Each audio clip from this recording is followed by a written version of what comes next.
Good evening, and welcome to the Bunsen Burner podcast, episode 80. Like, subscribe, and share. I stumbled. Fuck. Tally me banana. Yeah, it's me, Fred, with the usual suspects, Paul and Dan. Kraken. Oh, damn. Come, Was that loud? Mr. Taliban. I've got the sparkling water, Boobly. This is... Kraken. It's a Christmas berry mix sparkling water. I have a Starbucks espresso and cream in a can. You already cracked it? Yeah, you wouldn't be able to hear it anyways. I'm on microphone array. That's the one that doesn't pick up the cracks and the farts and stuff. Picked up that one. No, I had it on communications that time. That's why I knew if I farted in the mic, you'd be able to hear it. So what's new with you guys?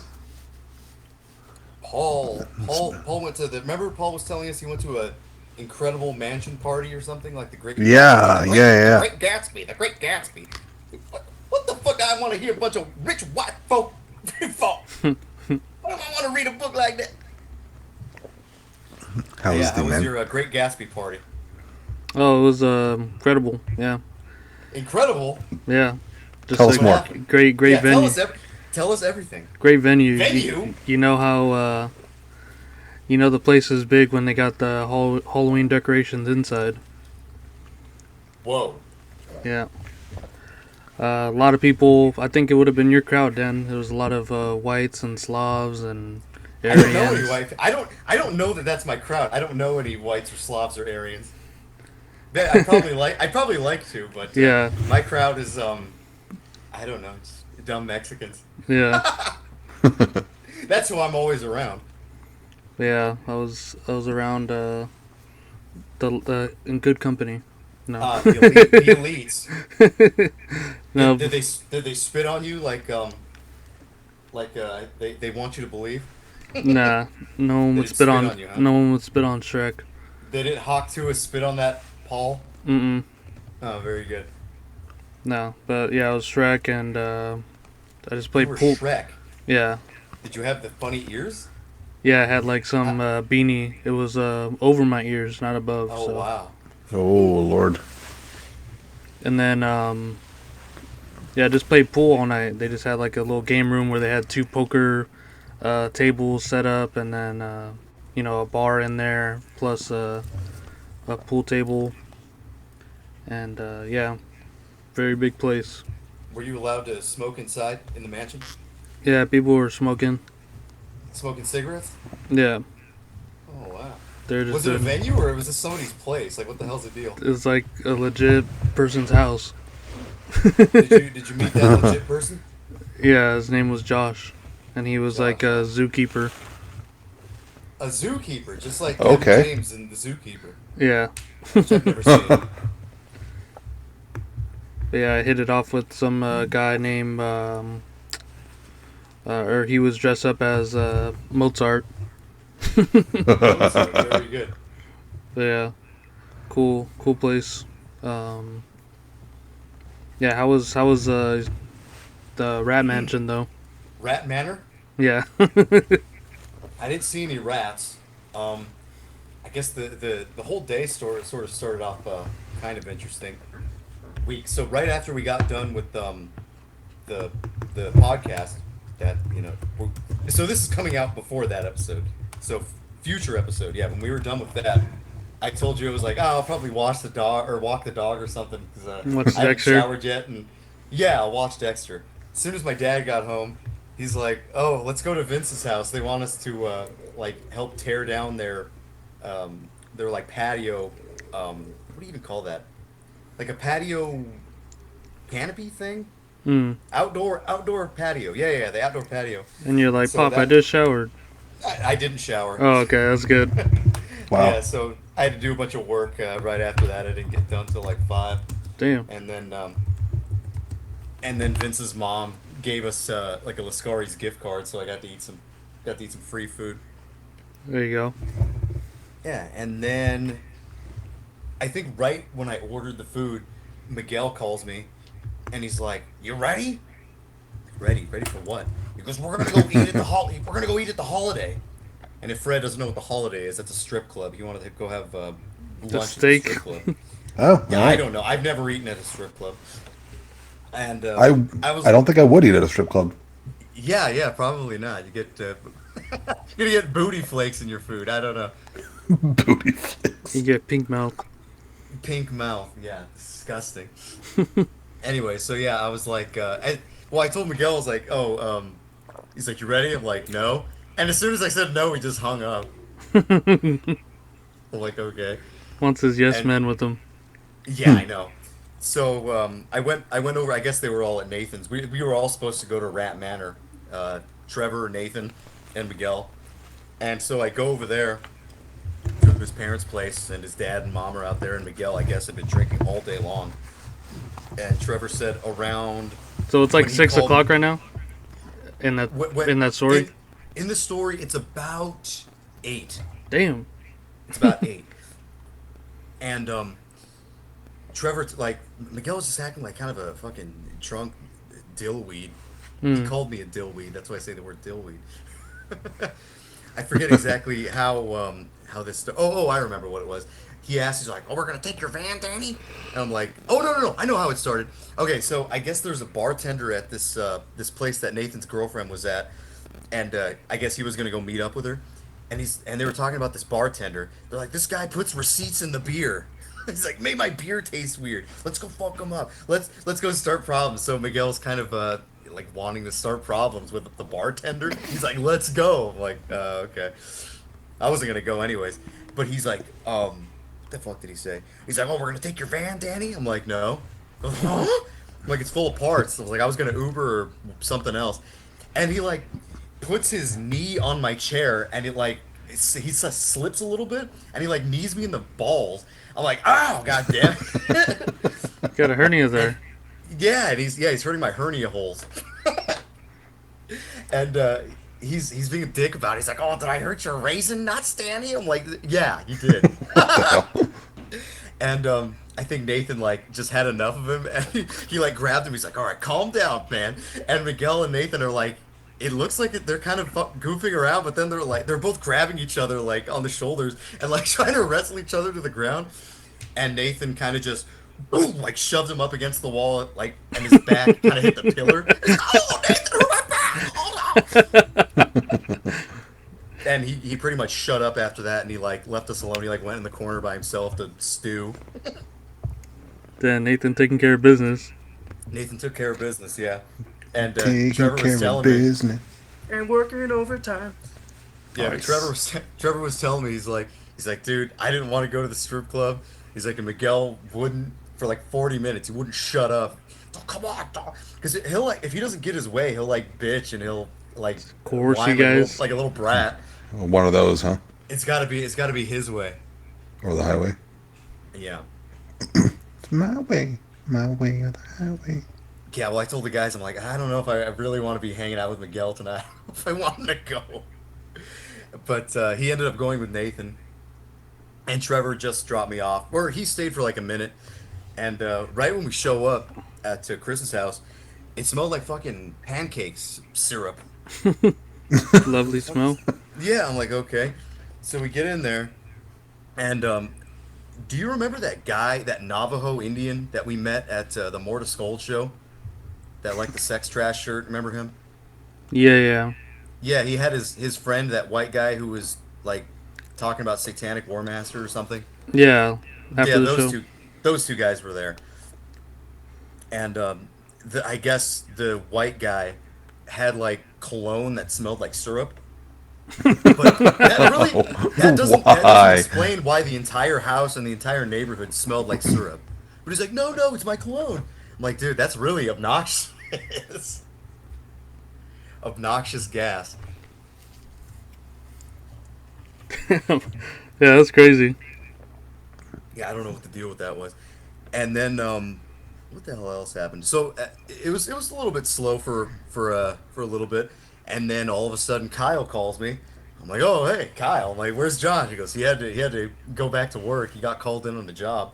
I'm like, okay. So me and Kyle just kind of hanging out a bit, and Christian really wasn't drinking at all. He was like kind of like walking Hosting. around the perimeter doing security for whatever reason with like black metal corpse paint on. And Chris Guerrero was there with his fucking corpse paint on too. And Did it match it's really yours? what? Did it match yours? No, I just wore a t-shirt sleeve on my head, kind of like looked like some sort of medieval barber. There you go. Classic. Funny. You're a little fun. Yeah, a little bit fun. A t-shirt sleeve on the head, that's fun. Why don't we have photos of this? Nobody took any photos. I didn't. I wasn't caught on camera. Ridiculous. I can put it back on and like show you guys. Not the same. That could be the thumbnail for today's episode. I think I have an old picture somewhere, like the original Galicia picture. I had a t-shirt sleeve on my head. Of course you did. I'll have to find it. I don't know where it went. So, anyways, what the hell was I? Chris Guerrero's there. Chris Guerrero was like, God, he loves to glaze. He's like kissing my ass the whole time. You're a great guitar player. Yeah, okay, thank you. Very good. Very unappreciative. Oh, he was telling me that like he's got a band going now. I don't think anything's like physically come to fruition, but he's like, oh, this is what he said. He said Jeff from Possessed and Nurgle from Behemoth are gonna like help him with do something. Uh, That's what he said, and I know Jeff was on his like Instagram live, which he calls a podcast, but it's just an Instagram live. But Jeff was on it. And so I don't know what the deal with that is, but that's what he said. He said they're going to help him with his demo. I don't know. Maybe that'll Gotta help maybe, the kids maybe that's, out. maybe that's real. Who knows? Well, I hope it is. So then Christian like comes up to me Christian calls me over. He's like, "Hi, Sal, come out." And the way they had the bar set up was just like a table in front of the fridge, and like the way it was set up, you pretty much have to ask whoever's like standing there to grab you a beer. Then they're like, "You're Christian's like, I'm the bartender. I'm the bartender." So he calls me over, and he's like, I gotta go find Chris. Just stand here for 2 minutes and don't give anybody any beer. It's like, don't give anybody any beer. Everyone's beer was in the fridge. What do you mean don't give anybody any beer? So then Kyle comes and stands back there with me, and I didn't not give anybody beer. I gave everyone everything they wanted. And I think towards the end of the night, or not towards the end of the night, just like as Kyle started to get more and more drunk, he like couldn't figure it out, and people were asking him for shit, and he was like giving everybody the wrong stuff, and like he's like, hold on a minute, let me look, and he's like giving everybody the wrong shit. Here you go, sweetheart. Yeah, here you go, sweetheart. It was pretty much like that. Yeah, Robert showed up, and then Josh showed up. When the And, party started. It's pretty much. I mean, it basically just started off slow, and then as everyone got more and more drunk, it got more and more fun. I'm trying to remember what were some of the highlighted moments. Oh, I remember something. Christian's coworker was there, one of the ironworker guys. He's like an older Mexican dude, probably in his 40s. He's like some skinny dude. He looks like he was like, I don't know, maybe on heroin or some shit. But he was really kind of a bizarre character. I think the first thing he said, he was standing by us, like kind of just listening to us and not talking and just kind of like staring at us. And he goes, and I looked at him. He goes, "Oh, I was just checking to see if any of you guys were black." And I'm like, "No, nobody here is black," because I guess we were saying the N word like a lot. Not the bad one, not the evil one, just the friendly one, the one with the A. But yeah, if you say the other one, I'm calling the cops. So As yeah, you should. he made that comment, and then later I had a bowl of nachos with a bowl of nachos with cheese, and he's just like, I walk back to my spot, and he's like, "Hey, don't touch me with that cheese." And then what the hell? And then there was a guy there that was dressed as a Tyrannosaurus, like with one of the inflatable costumes.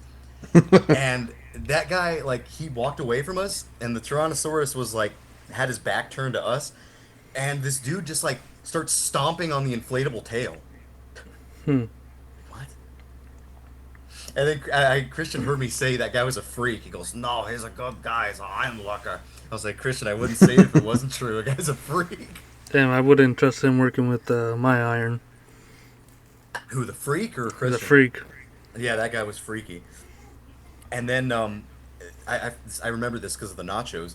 Some girl, some like chubby girl, came up to Robert and she was like, she was glazing him up. And I don't think she knew him, but she's like, "Oh hey, I think I remember you.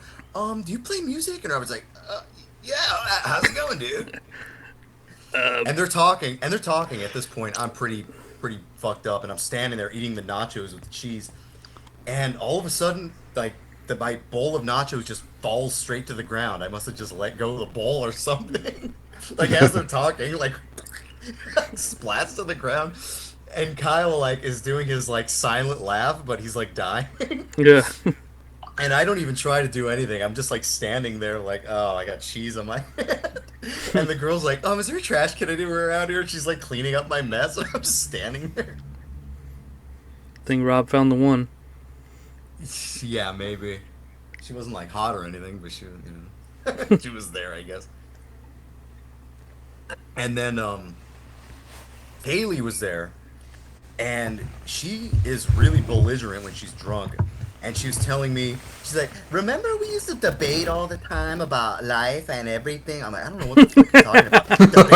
Debate? I don't debate people. I don't know what you're talking about." And so she kind of was standing by our group, and this wasn't even really a conversation. This was kind of just her talking, and everyone else just being like, "Oh, it's so hard to describe what was going on. Like weird, sarcastic dicks." She was asking us all these dumb questions. I'm like, "Yes, no, no, no, you didn't, no, no, no." And she at one point she goes, she's like, "Are you guys gay?" I got to call her a monkey, and I got to call her. At one point she's like, she had a bottle of tequila. She's like, "Here, can you open this?" And I'm like, "There's no cap on it, Tardo."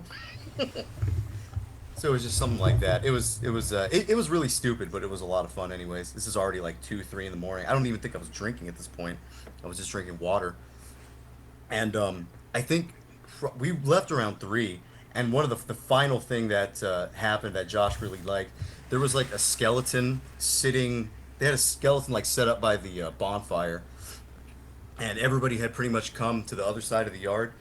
And I don't know who threw the first bottle, but at some point for like 5 minutes straight, everyone started throwing the bottles at the skeleton, trying to hit it. And there's like glass breaking all over the bricks and all over the wall and shit. And Chris's son, who's like 13, he was back there with us the whole time. I don't know if he was drinking or not, but he's the spearhead. He's like throwing the huge fucking empty bottles and shit. And like after 5 minutes, somebody's like, "Hey, stop! Respect the path!" It's like, respect the path. There's glass everywhere already.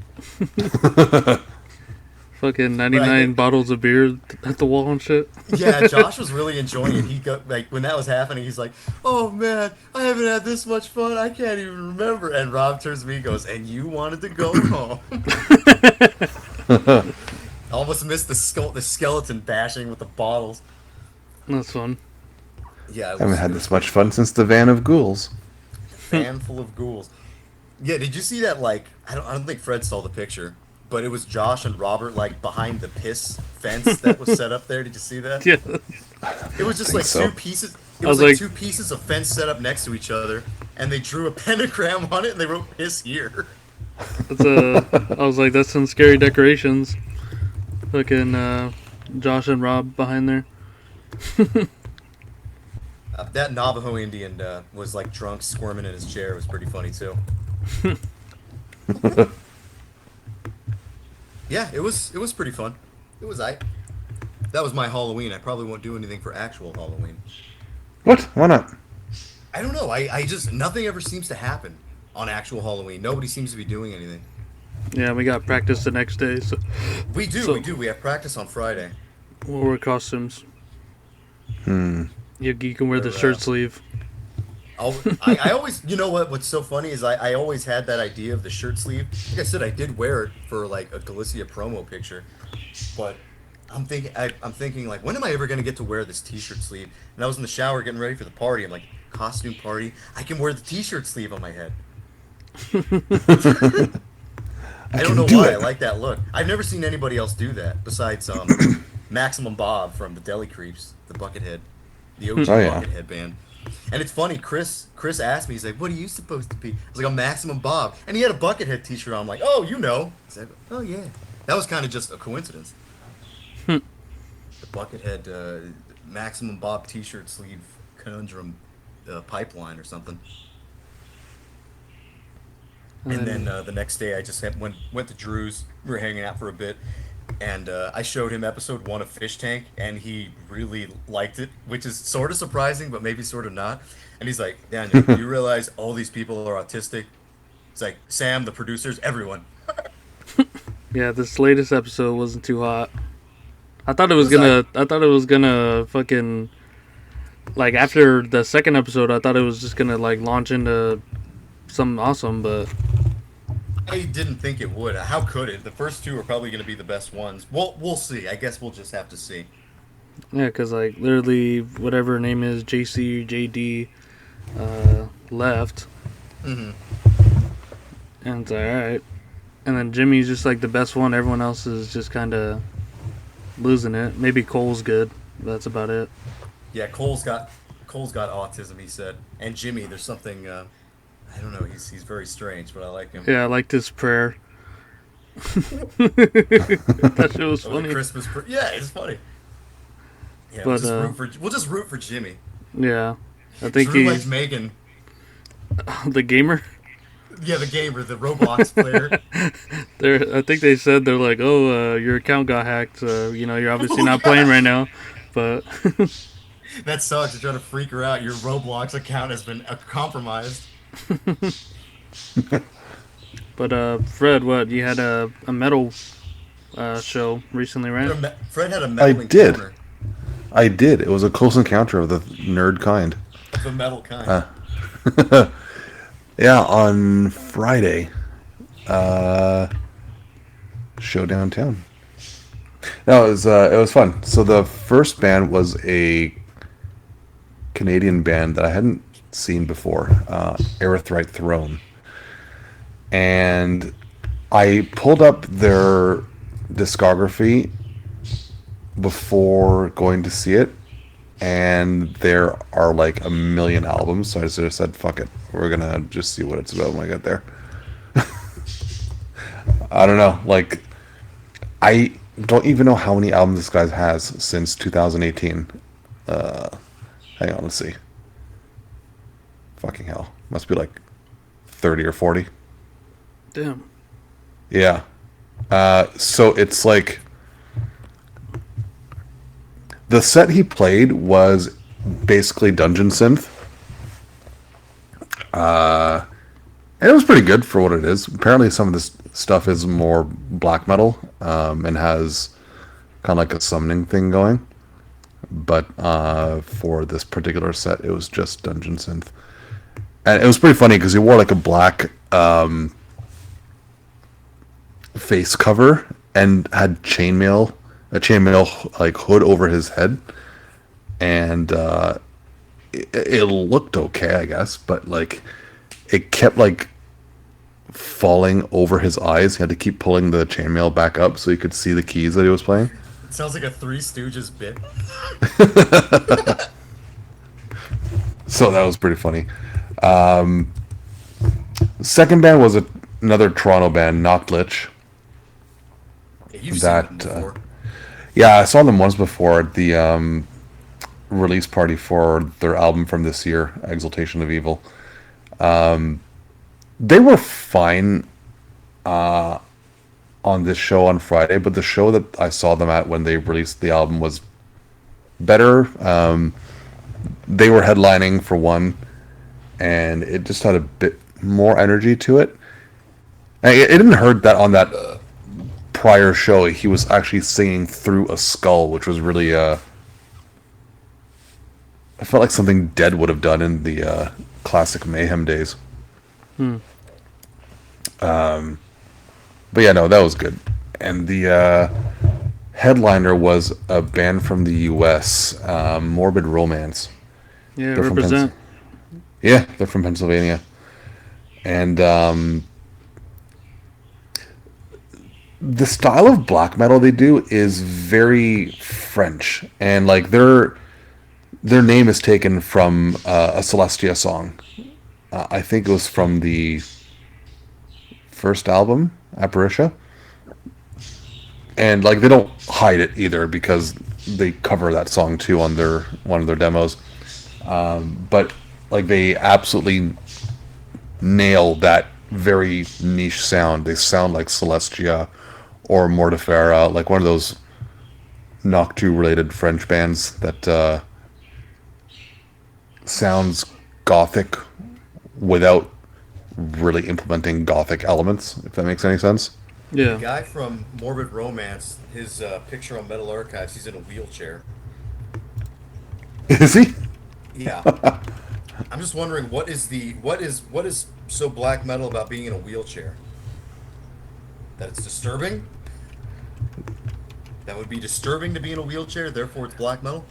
I don't know. I mean, maybe it's just like I know he obviously has an affinity for the French bands. Maybe that was just an homage to Mutilation. Yeah. Probably. But I'm That'd wondering be mine. what the mutilation. Maybe he just had a wheelchair. Like it looked like the mutilation when he was like in a fucking abandoned warehouse or something. Maybe there was just a wheelchair there. Yeah. No, I don't know. Maybe Like, there's nothing black metal about it. Maybe it was just kind of there. you know what though? The Mutilation photo, he was a lot about sickness and like decay and plague. So the wheelchair kind of worked in that sense. Yeah. But didn't the guy from Goat Moon have a picture in a wheelchair too? Oh yeah, you're right. He did. Oh no, that was a rocking chair. Never mind. I thought he was. I thought it was in a wheelchair. I remember that picture. He looks all goofy with his big beard, right? I mean, that's every photo, but But he looks particularly goofy in that one. I remember. oh no, he wasn't a wheel. He did a show in a wheelchair. That's it. Yeah. That's what I was thinking. That there was a picture with him on stage in a wheelchair. Yeah. There's also a picture of him in a rocking chair too. Either it's a rocking chair or he's rocking a chair back. There's a band with like a prolific picture where it's like the singer's this huge fat guy with corpse paint. Do you know what that is? I mean, that could be a lot of bands, but Typhus? It might be Typhus. Is Typhus from Finland? No. They're American. Oh, okay. Let's see. I don't see. Okay, there's that guy doesn't look that fat. Let's see. I'll look up fat black metal. It's giving me a bunch of AI images. I mean, look at the cover to the second Typhus album. Like, there's some heft there. Oh yeah, I'm seeing the AI images. Yeah, there's there's a little heft there. For Finnish bands, AI images of fat black metal. There's like, well, oh my god, this one looks ridiculous. for Finnish bands, remember Azazel and when they performed on stage totally drunk? That was like, yeah. yeah, that guy's not thin. He's got a big belly. Yeah, Well, isn't that those- the definition of? No. Fat, like fat guy is fat. You know, big belly. I don't think that makes you fat. That just means you have a big belly. It doesn't help. It doesn't help, but I think that's particularly for like But it's got a pop belly. beer bellies or something. I don't know. When I say fat guy, you kind of want like you Give me imagine like the the big three- everything. 360 roundness. Yeah. All right. You just want like a big grape of a man. Okay. Then, like, what about Carpathian Forest? Yeah, that's a fat fuck. What is that? The one you're thinking of? No. It's not Carpathian Forest. I can only do so much here. I know. There was this one. God, what was this band called? I'm looking at this one with this fat kid with like spike, like the fucking skulls with spikes on it, and he has like a wrestling belt on. Hmm. What the hell band is this? It's not telling me what band it is. It's just showing me pictures. I don't know. They had some silly music video. I can't. Let's see. Pin page. God, I keep seeing the picture of this fat kid, but there's no band name. Damn. Yeah, they're not giving me any information here. I'm seeing, if you look up fat black metal, you'll see it. It's like the third picture. Fat guy black metal. On Google Images, third picture. There he is. All right. Hang on. The one with like the knife on his shirt. One where he's like kind of smiling. He has like a sickle or something like that. A scythe. There's a guy with an Hang on. Edge of Sanity shirt next to him. Oh, that's Sorgsikalf. Det Sorgsikalf. Yeah, there you go. You've seen this So- guy. He's a classic. Yeah. So I actually saw these guys. Oh, you lucky dog. They were local to Toronto, and the band name is Frosted Flakes backwards with a G mixed in for one of the letters. Yeah, that guy passed away like quite a while ago. Oh shit. Damn. R.I.P. Rest in peace, fat guy. Yeah, no, he was a decent guy. I didn't interact with him much. Hang on, Frosted here we Flakes go. black metal. Oh, here we go. Desuthekarf. Det Sorgsikalf. There you go. EP 2004. True Grim Yeah. Warriors of the Necro Cult. That's the one. I had that one actually. I saw some meme where it was like, it wasn't really a meme, it looked like a comic book strip, but it had that guy like busting through the door, and some guys on the other side. He goes, "Oh no, it's the true black metal." It's that dude busting into the house.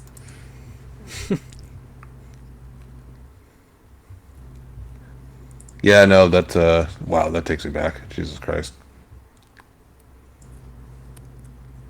Awesome band. I gotta check them out again.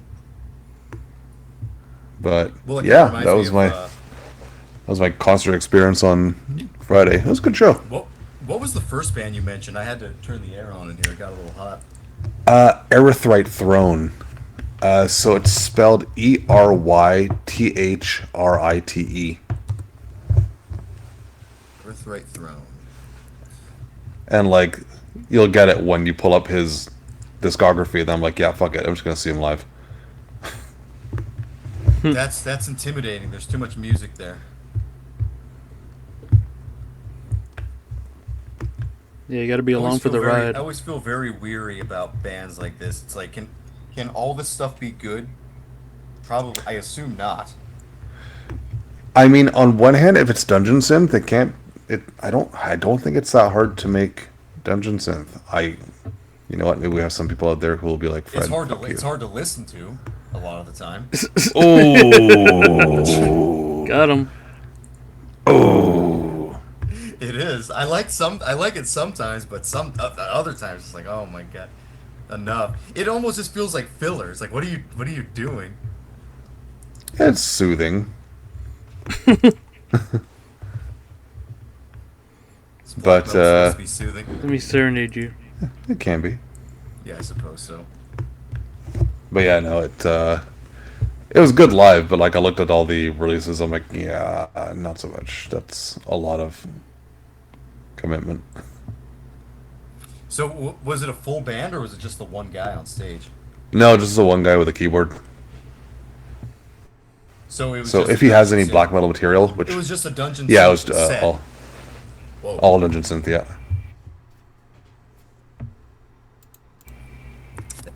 What happened? all Everybody went dungeon synth. quiet. But can you hear me? Yeah, we're all good. Yeah, I can hear you. I forget what band we were talking I still about. hear my echo. That's weird. Oh. Yeah, I forget what band we were talking about a couple weeks ago. But I found some like connected band. Maybe Fred will know what this is. They're called Nun Whore Commando 666. Yes, I remember those guys. Who the hell is that? Like who? I think that's members of something. I can't remember what though. Who is Oh, that? it's members of Nyctophobic. Yeah. I hoped that it was going to be good, but I didn't like it very much. It was like bad cyber grind. Yeah, it wasn't really my thing either. It doesn't do anything. Does it do anything? Does it do anything? No, it didn't do anything. I guess one of the guys from Gut is in that. I don't know why, but it reminds me of. Do you ever hear Diabolos Rising? Is that a band? Yeah, and it was guys from Necromantia. Really? Let me see. Yeah. I assume I might have heard it then. Let me see. Diabolus Rising. Diabolus Rising. Where the fuck is that? Oh, here it is. I think. I saw it for a second. I'm losing everything. Here it is. Diabolos. Maybe I haven't heard this. No, this looks too... No, I never heard this. All right. Well, I mean, for what it's worth, I didn't like it, but it's kind of like a Yeah, it says Dark Wave Industrial. yeah. Yeah, it wasn't my thing. 2 reviews. One is a 15%, says lousy. The other one says 666. No, 16%. Witty. And then it looks like somebody has something clever to say here. It says, something familiar to be found in Genocide, I Am God, and Satanus. If only Satanus led me through a different thinking process in those times. It takes a lot more tolerance. I can tolerate as intolerant as the bastards of Putin, Trump, and Kim Jong-un. 666 Oh, right is a then. complete disaster. I don't know what the fuck any of this is supposed to mean. Was he trying to be clever? Yeah, I don't know what this is. That was actually I don't pretty, know. That was pretty smart. It didn't make But any he's- sense. I don't know, but he was not wrong about what that album came out as. It wasn't really great. That was pretty What about- insightful. What about blood vampirism and sadism? I don't remember liking that one either. That the album cover looks weird. It looks like a fucking cluster album art. Mm-hmm. Let me take a look.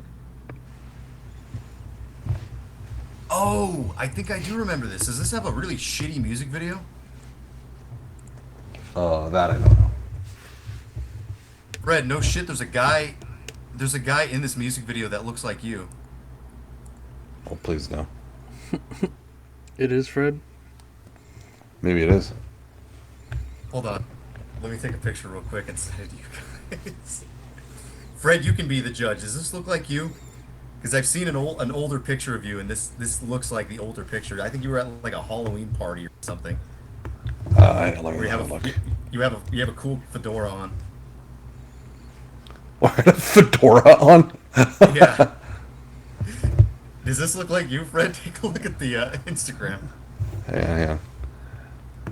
I'm getting there. I'm going to preemptively say it doesn't look like me, but let me look at the photo first. That looks like the photo that I've seen of you. No, it really doesn't. That doesn't look like you. What the hell is that mustache? Is that I don't even think that's a mustache. That's like a... Oh. It just looks like a shadow. No, that's a dirt stash for sure. Are you sure? Oh, I'm sure. It's hard to tell. You can't look like that and not have a mustache. Do you have a mustache right now? No, Or do you have a full beard? neither. Whoa. Clean shaven. I'm usually clean Impressed. shaven or just like the lightest stubble. What about you, Paul? What are you sporting? A little goat? Little goat, little stash, Oh hell yeah. little thing in between. I had the goatee going, but I got tired of it, so now it's just growing in. You know, when you were I don't like reading one of the reviews for Diabolos Rising, you said Satanus. And I yeah. think you did anyways. Mhm. I've been really into the American band, Satanas, lately. They just came out with a new album this year. I haven't heard it yet. Into the Nocturne. Yeah, you've been posting the CDs. Is that Satanas? Yeah, TH? with a TH. Oh, okay. Let's see. I remember you talking about this band before, and I might have heard them, but oh god, they have too many albums. Okay, they've been around since '88 though, so. Are they still good? I remember. No, I remember checking out. Like, I haven't heard the last few. Is metal But I remember checking out the newest one, and the track I heard sounded pretty good. What's the? I'm looking at some of the album ratings. It seems like Thy Dark Heavens is the number one. Oh, I remember this. You were going on about this album in particular for a while. I think because you had just bought it or something. Maybe Yeah, I bought it on vinyl. I was disappointed at the quality of the album art. It's really like pixelated. Yeah, as far as music news goes, I really haven't been listening to anything. Like, I just haven't been listening to anything that much. I finished Dexter. That's like all I've been doing. Yeah, New Blood wasn't so bad, huh? No, it wasn't bad. The first episode I was like, whatever, but it was pretty good. I like the way it ended. I don't want to give anything away. Just all you nerds out there, watch Dexter. Yeah, good show. But I listened to a little Tollis. That was really good. It's an underrated album. just got finished listening to the Anima Damnata fucking discography. Oh yeah, you were going on about them for a while. They had the whole thing on Bandcamp. I thought it was pretty cool. It kind of lacked black metal to me. I only really heard like extreme death metal. Nah, there's black metal in there. I heard the whole thing. There wasn't much from what I could decipher. From Maybe the I'm just 2017 album. That's more there. Because I think I showed you the 2003 Agonizing. Oh, there was actually a couple things that are maybe worth noting this week. Are you guys familiar with a band from Spain called Human Waste? Death metal band? I want to say it sounds familiar. I'm probably just thinking of the freaking Suffocation EP. Let me check. Yeah, I don't know how I found this, but No. I ended up getting the compilation a long time ago. Are they from Germany? No, they're from Spain. Yeah, the So Is Death '94 compilation. That one's. Wait, is that even the one? No, it can't be. Harvest Remains 2015, the one with the robots. Like, there's like some people kind of infused into the wall. There's like robots doing something. I don't know what they're doing. Oh wait, I remember seeing this. Yeah, you remember seeing that? It's really Yeah. good. It's like kind of techy, but they got a ton of demo material from '91 to '93. That's really good. And then their only full-length album is kind of different. It's supposed to be like progressive death metal, but it doesn't come off in what you would expect. It's there's a lot of keyboards and stuff, but it kind of doesn't take away that the riffs are good too. The Brothel of Souls. I don't know if you saw. I posted that too. That's good. Yeah, I like Brothel their of Souls. band photo where have the moon just transparent. Yeah, it's transparent behind that guy's head. Their like heads are like in front of it, but kind of behind it. Yeah. Yeah, it's a weird photo. Oh, you know what's really good too? Fred, you might know this. James knew it. He's like, I haven't heard this forever. But the band Caustic from Switzerland. You said plastic Oh my or God. caustic? Caustic. Plastic. I think Caustic only has one album. But let's see. Yeah, Caustic from Switzerland, thrash metal. It's cool thrash metal. It's got the guy's vocals range from like Tom Araya to just straight up death metal vocals, like in one line. It's an interesting transition. And I like that album art. It looks good. Look at that. I'm actually not familiar with these guys. No? No, Are doesn't you even look interested familiar. by that album art? Does it interest you? Good logo. I like the cover Yeah, art to logo's Malicious. What's It's that? the cover art to Malicious is kind of like Delicious. delicious. weirdly Geiger-esque. Yeah. Yeah, it kind of is. Oh my god, the EP is definitely Geiger-esque. Let's see. I haven't seen or heard that. Oh yeah. Oh, it's got a big butt on it. It's like a fly. Yeah, it's a fly eating a girl's butt or her head, but her butt's still out. I like that one. Track 1, rape and murder. There you go, right And there. we like that. And we like that. Yeah, I think Paul, we have a similar taste in logos. That is a good logo, isn't it? Cossack. Look at that thing. Yeah. It looks like it's coming from the back. It's going up and down and left and right. Yeah. Like a swastika. Right. It's alright, I guess. Really, I like that. And we like that. It's not gonna make my top 5 anytime soon. Yes, it will. Oh, those fighting words. No, it's not. Arguing about life again, huh? You're debating me. Oh, you know what else is really good? I heard recently too. I actually just went through my iTunes stuff from like however long ago, and kind of just rediscovering some cool shit in there that I don't think I've ever talked about on the show. A band called Dismayed, death metal from Greece, 1995 demo. Everybody look up Dismayed. Everybody get your notebooks out. Everybody take a look at the album art and everything. See these guys? They did not spell it right. Dismayed? Is that not how you spell dismayed? No, it really isn't. Oh, I don't know how to spell dismayed. There's a Y in there. At least What do you think Metal of that? Arc. What do you think of that At least album? Metal Arc. Also weirdly Geiger-esque. Yeah, it kind of is. Yeah, check this one out. It's cool. It goes from heavy, frantic, chunky death metal to ethereal, like I said this last time, shoegaze moments, but it straight up does. It's cool. You know what other album cover is weirdly Geiger-esque? Catacomb. Black Shepherd.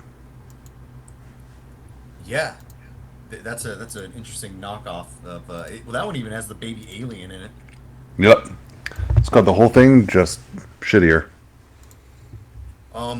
Say, I was gonna ask you guys. I was listening to some of the like later Norwegian black metal, like Declaration of War or Grand Declaration of War. Do you guys like Ugh. that? No. I don't either. I tried to like it, but I don't like it. No, I really don't like There's it. a lot of ideas that just don't work there, and usually I'm the kind of guy that's like, "Oh yeah, weird idea, cool, that's awesome," but it's not awesome in that. There's a lot of bad ideas there. I like a lot of the Norwegian black metal that came out from the early 90s right through to 2000. But Declaration of War, no. I do not like that album. What about Dodheim's Guard 666 International? Do you like that? It's a bit more interesting. I can get behind that a bit more. I feel the exact same way. I don't love it, but I can kind of get it a little bit more. Yeah, if I'm going to go to Dawn Heimsgard, I'm going to go right to the first album. What's his name? The dude from Finn was showing me his band, Autumn Strife. You ever heard of that? Autumn Strife? I don't think so. Album from this year. You'll like it. It's cowboy black metal. Cowboy black metal, huh? It sounds Western to me.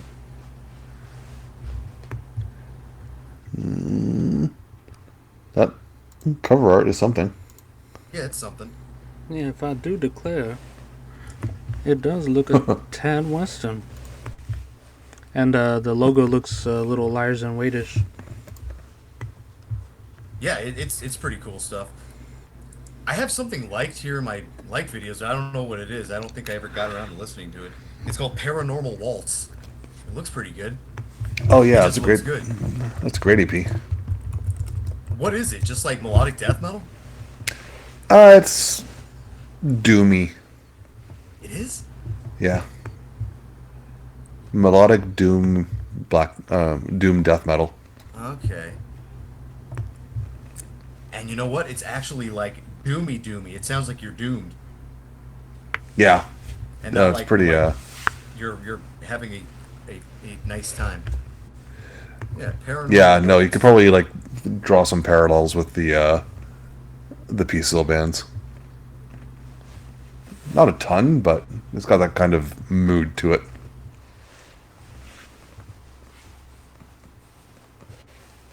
Let's see. I'm looking through my history, my YouTube history. I have Mega Bloks, Dragons Crystal Wars commercial 2003. You would? I would. Why do you say that? Because you have a lot of weird shit on there.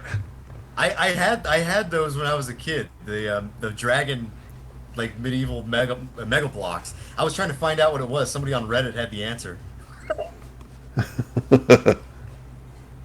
I wanted to feel nostalgic for those Mega Bloks. I hadn't seen them in so long.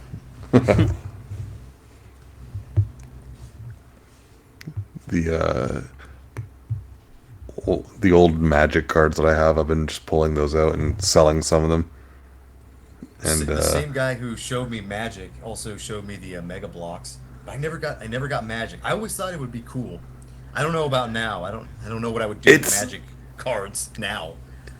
Yeah, I mean, it is a fun game to play, but like it's so complicated now. It used to be such a relatively simple game, and I get why they complicated it, because you can't just keep making the same cards over and over again.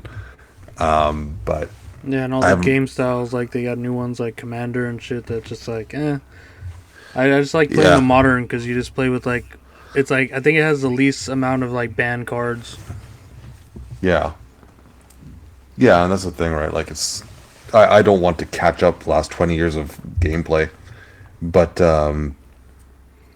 from back when I played, I have thousands of cards, and I know I have some pretty expensive ones, but even like, You got some Lotuses or what? I wish I had a Lotus. No, but I did see You're selling your collection? I'm selling the ones I never really played with. But it's crazy though, because like I'll just look through the price guides to see what cards are worth something that I can get rid of. And I saw that a card that was fairly common when I played is now worth like $50.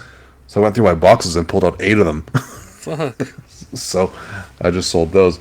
But no, I never got the Lotus. I did see one for sale back in the day for $400. Yep. And at the time, it was a very logical decision to not buy a card for $400 fucking dollars. Mm-hmm. But man, I wish I had. But no, like I got some few cards from the early sets, like beta. I have a Chaos Orb, a Time Vault, if that means anything to anyone. Yeah. Tabernacle at Pendrell Vale is probably the most expensive card I have. Fred, you're French. Is tabernacle a bad word? It depends on where and the dialect. No, it's true, because like in Quebec they use their way of saying tabernacle, which is just tabernacle, as a curse word. So in Quebec you say that it's a curse word. In France it's basically unheard of to use that as a curse word. In Quebec, does that have to do with like the church or something?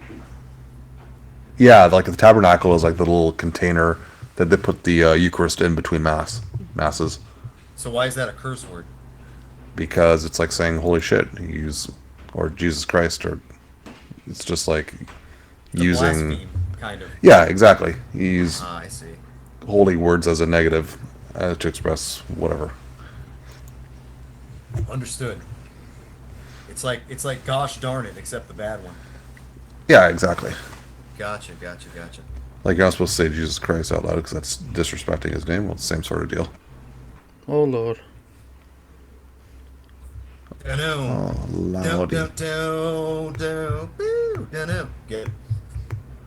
Brit. But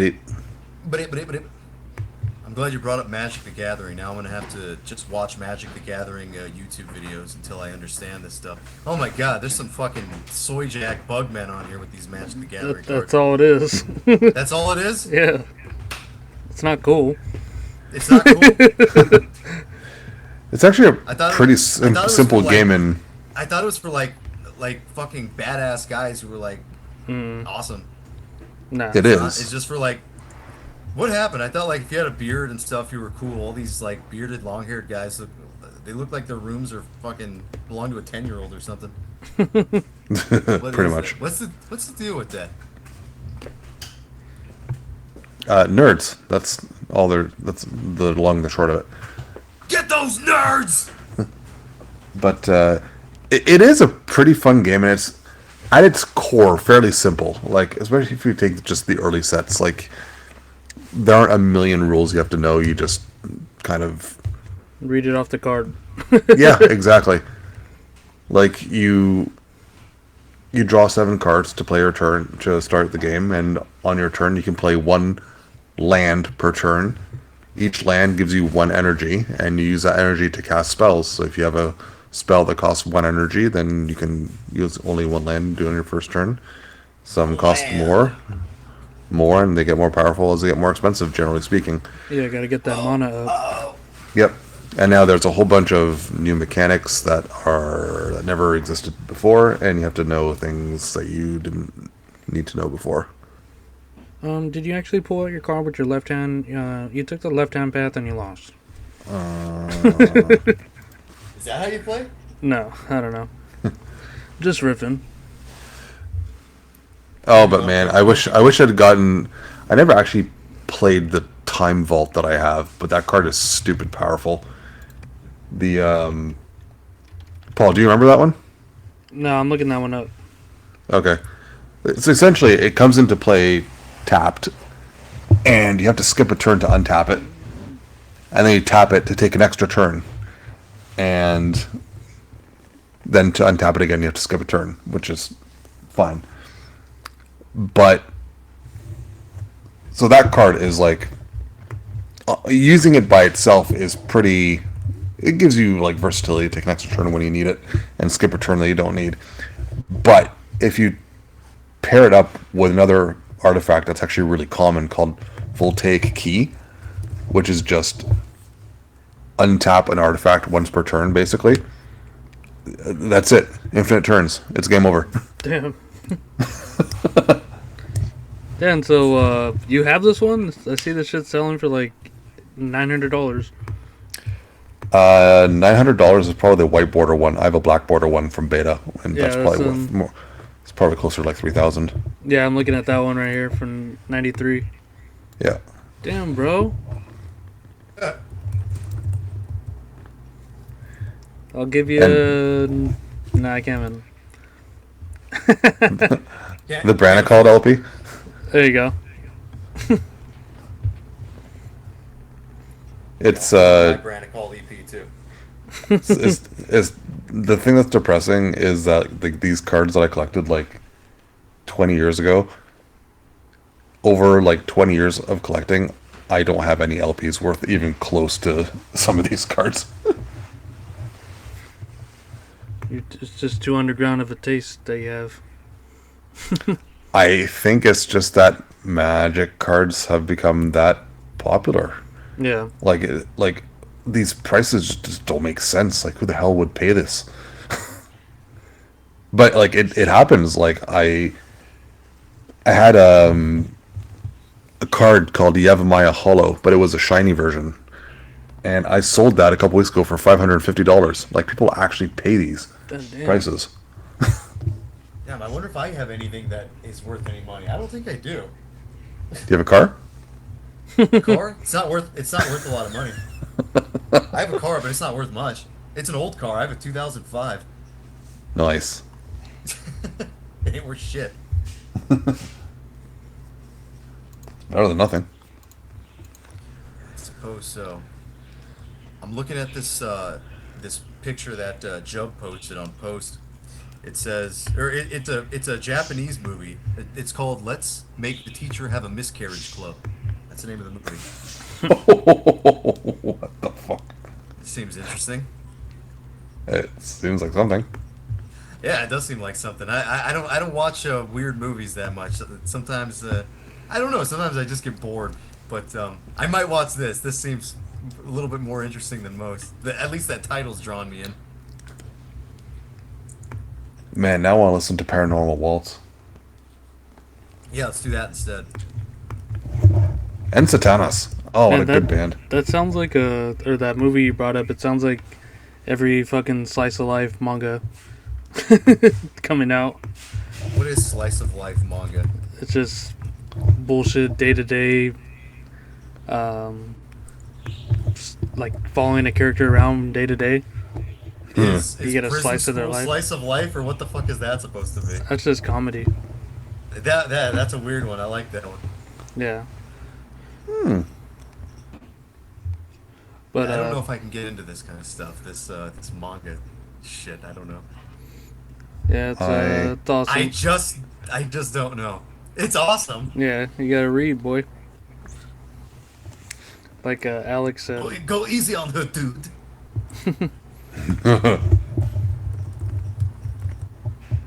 So, I'm just gonna go back to Satanas because I can't shut up about them. That first album, Black Earth, sounds so much like Order from Chaos. Really? Yeah, it's weird. Like, it's not a band I would compare to Order from Chaos much, but something about that guitar tone, that everything just gets that sound. It's like a more simplified, streamlined Order from Chaos. Black Earth? Yeah. Hmm. But the production is just like right there with Dawnbringer. Like they got it perfectly. Not they were necessarily trying to replicate it, but that's how it wound out. Yeah, that sounds cool. I'm interested in. Are there any other bands that like actually sound like Order from Chaos? Because I always see them lumped in with war metal, but to me they don't really sound war metalish at all. No, honestly, I've actually always kind of Think found think about that for a sec. I've always kind of found Sacramentary Abolishment as like a Canadian version of Order from Chaos. That's what they say. I see that from like maybe the first album, not the second one though. I can Yeah. definitely see the first album, and not even all of it. They have like some mid-paced and slower chugs. Yeah. But I No, don't there's think Order from Chaos didn't really get that slow. They kind of stayed pretty mid-paced, didn't they? here and there, yeah. Yeah, I don't remember a whole lot of doomy parts coming from them. Yeah, I guess you could just say like, the bands that they're a part of, like Ares Kingdom and Angel Corpse, be closest. It's funny, like Ares Kingdom really has I sound think like Order from Chaos though. I think Order from Chaos sounds like if Angel Corpse crashed into Ares Kingdom. There you go. Yeah. I suppose right Like again. there's something from Angel Corpse that doesn't sound quite like Order from Chaos, but I think if you integrated whatever it is that Ares Kingdom is into it, it would go back to what OFC sounded like. Yeah, it's just like good death thrash. That's Yeah. what Ares Kingdom is. They weren't even influenced by death metal at all. They were saying, or what's his name, Chuck. In an interview, he said they were influenced by like Sodom, I believe it. like Sodom and Creator and stuff. But like the music doesn't really sound anything like that. It's like thrashy in a really weird way, like in an abstract way. Then you're going a little robotronic. Yeah. What's going on? I don't know. I don't have my phone near this thing. It's cute though. I like it. Is it still making noise? Yeah, Oh, yeah. you sound like you're Yes. phasing in and out. Let me try to plug this. How about that? Will Is that you- any better? No. No. Will not you better. will you get your shit together? I don't know what. Well, we'll be back after the technical difficulties. Yeah, I just unplugged it. All right, we're back from our check. Testicle difficulties? Yep. Yeah. Played with that band. You did? I said we played with that band. We did? Yeah. I don't remember that. Which show was that? Compton. Testicle Difficulties played in Compton? Yeah. Wait, that's a I don't band? remember that. Yeah. Yeah, they were like a punk band. We like back when we started with Necrotic Mess. We Just were like punk doing a bunch shows. of like backyard shows. Yeah, punk stuff. And that was our first show. Our first show was in Compton, Yeah, we played with them, and there was some black dude like skipping around and they were by playing himself. like lubricant covers and shit. Yeah, we did a lubricant cover. Nice. We did a convulse cover. Uh, I remember like when we were waiting to go on, we had all our shit like set up in the corner. Not set up, but it's like in the corner. And some kid like that was in the pit fucking flew into Paul's drums, like knocked them all over. And then Paul just jumps in the pit and starts like throwing people around. Gotta do what you gotta do. Revenge. Damn punks. Yeah. I don't even remember talking to any of those people at those shows. I just remember like Going playing. on. I just remember showing up. Yeah. Going on. Not that interested in punk rock people. But Just taking but care the of cool business.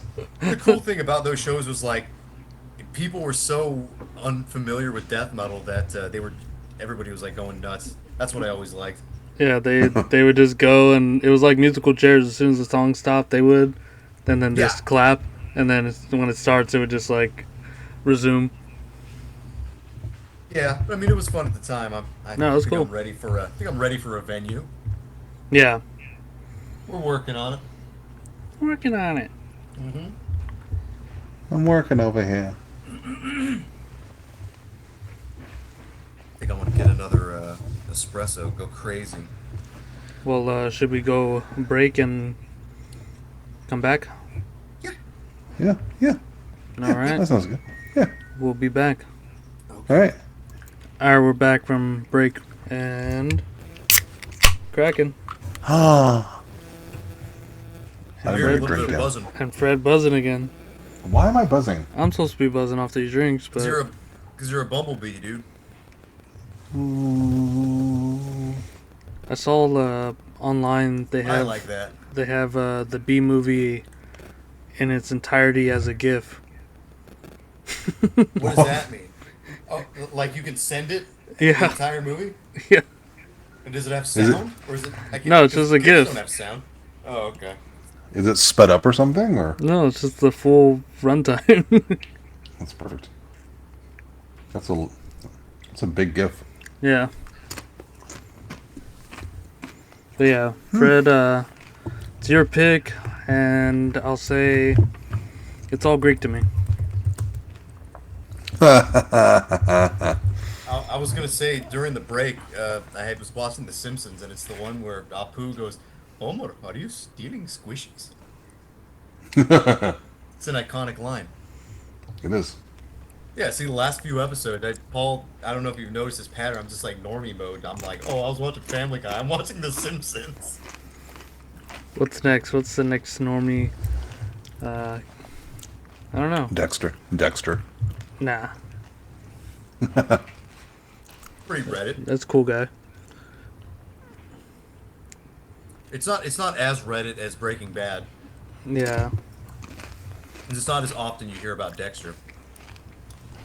Fred, did you not watch Dexter? No. See, you got him Watch started. No, I'm not a I'm probably gonna watch normie. it again. I'm not a normie, man. I'm gonna watch I think I'm gonna watch a non-normie movie later. I saw it on I think I saw a clip on Instagram. A movie called Bad Ronald from 1974. Apparently it's like a nerd. It's like a nerd who kills people because he was being bullied so much. Yeah, that's fair. Yeah, I can relate. I've killed people because they bully me. Bad Danny. Bad Danny. Bad Donald. Bad Ronald. Bad Danny. Raisin nuts, as Miguel would call me. Yeah, Evil Dan. Raisin nuts. Oh, I hit your raisin nuts. For the last time. Well, All right, so Paul said something about Greek. What were we talking about? Something Greek or something? Gotta get Fred to the Greek. Oh yeah. get me to the Greek. This week's pick is Holy shit, Fred's loud. Let me turn my shit down. He went, oh. I'm not even close to the microphone. No, I know. I think it's just my volume. I think I have it too loud. I think Whose it's fault is just that? the Frenchman's. Quality. Okay, Yeah. sorry. I won't interrupt you anymore, man. You can go ahead and tell us about this Greek shit. Except it's not Greek. It's Finnish. Woohoo! It's all Greek to me. Oh, I think this is my first pick from after 2000. I think every pick I've had has been 80s or 90s. I think you're right about that. Yeah, I think I stay probably in the middle, like 2000s, like 95 to '05. Yeah, I had a 2007 last week, and then I had Putrefactio, which was 2022. So I've had a few more modern ones. Paul, you did have Satan's Almighty Penis. That's what, 2004 That's what I'm saying. It's within that gap, or though. something? Yeah, I suppose so. I had Hangman's Hymn, trying to look for Fred's if he had anything like somewhat newer. I don't think so. Yeah, I don't think so either. It's looking Well, like no. Yeah, Fred got the '90s, and Dan's sort of everywhere, and then I'm Yep.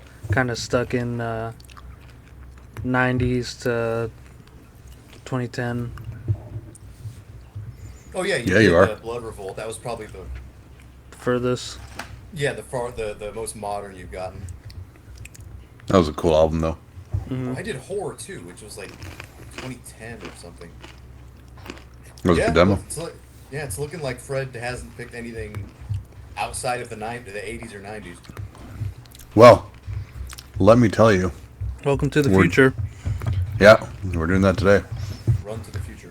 Ceremonial Torture's first and only album so far, Sabbath Thou Arts. Released in 2021.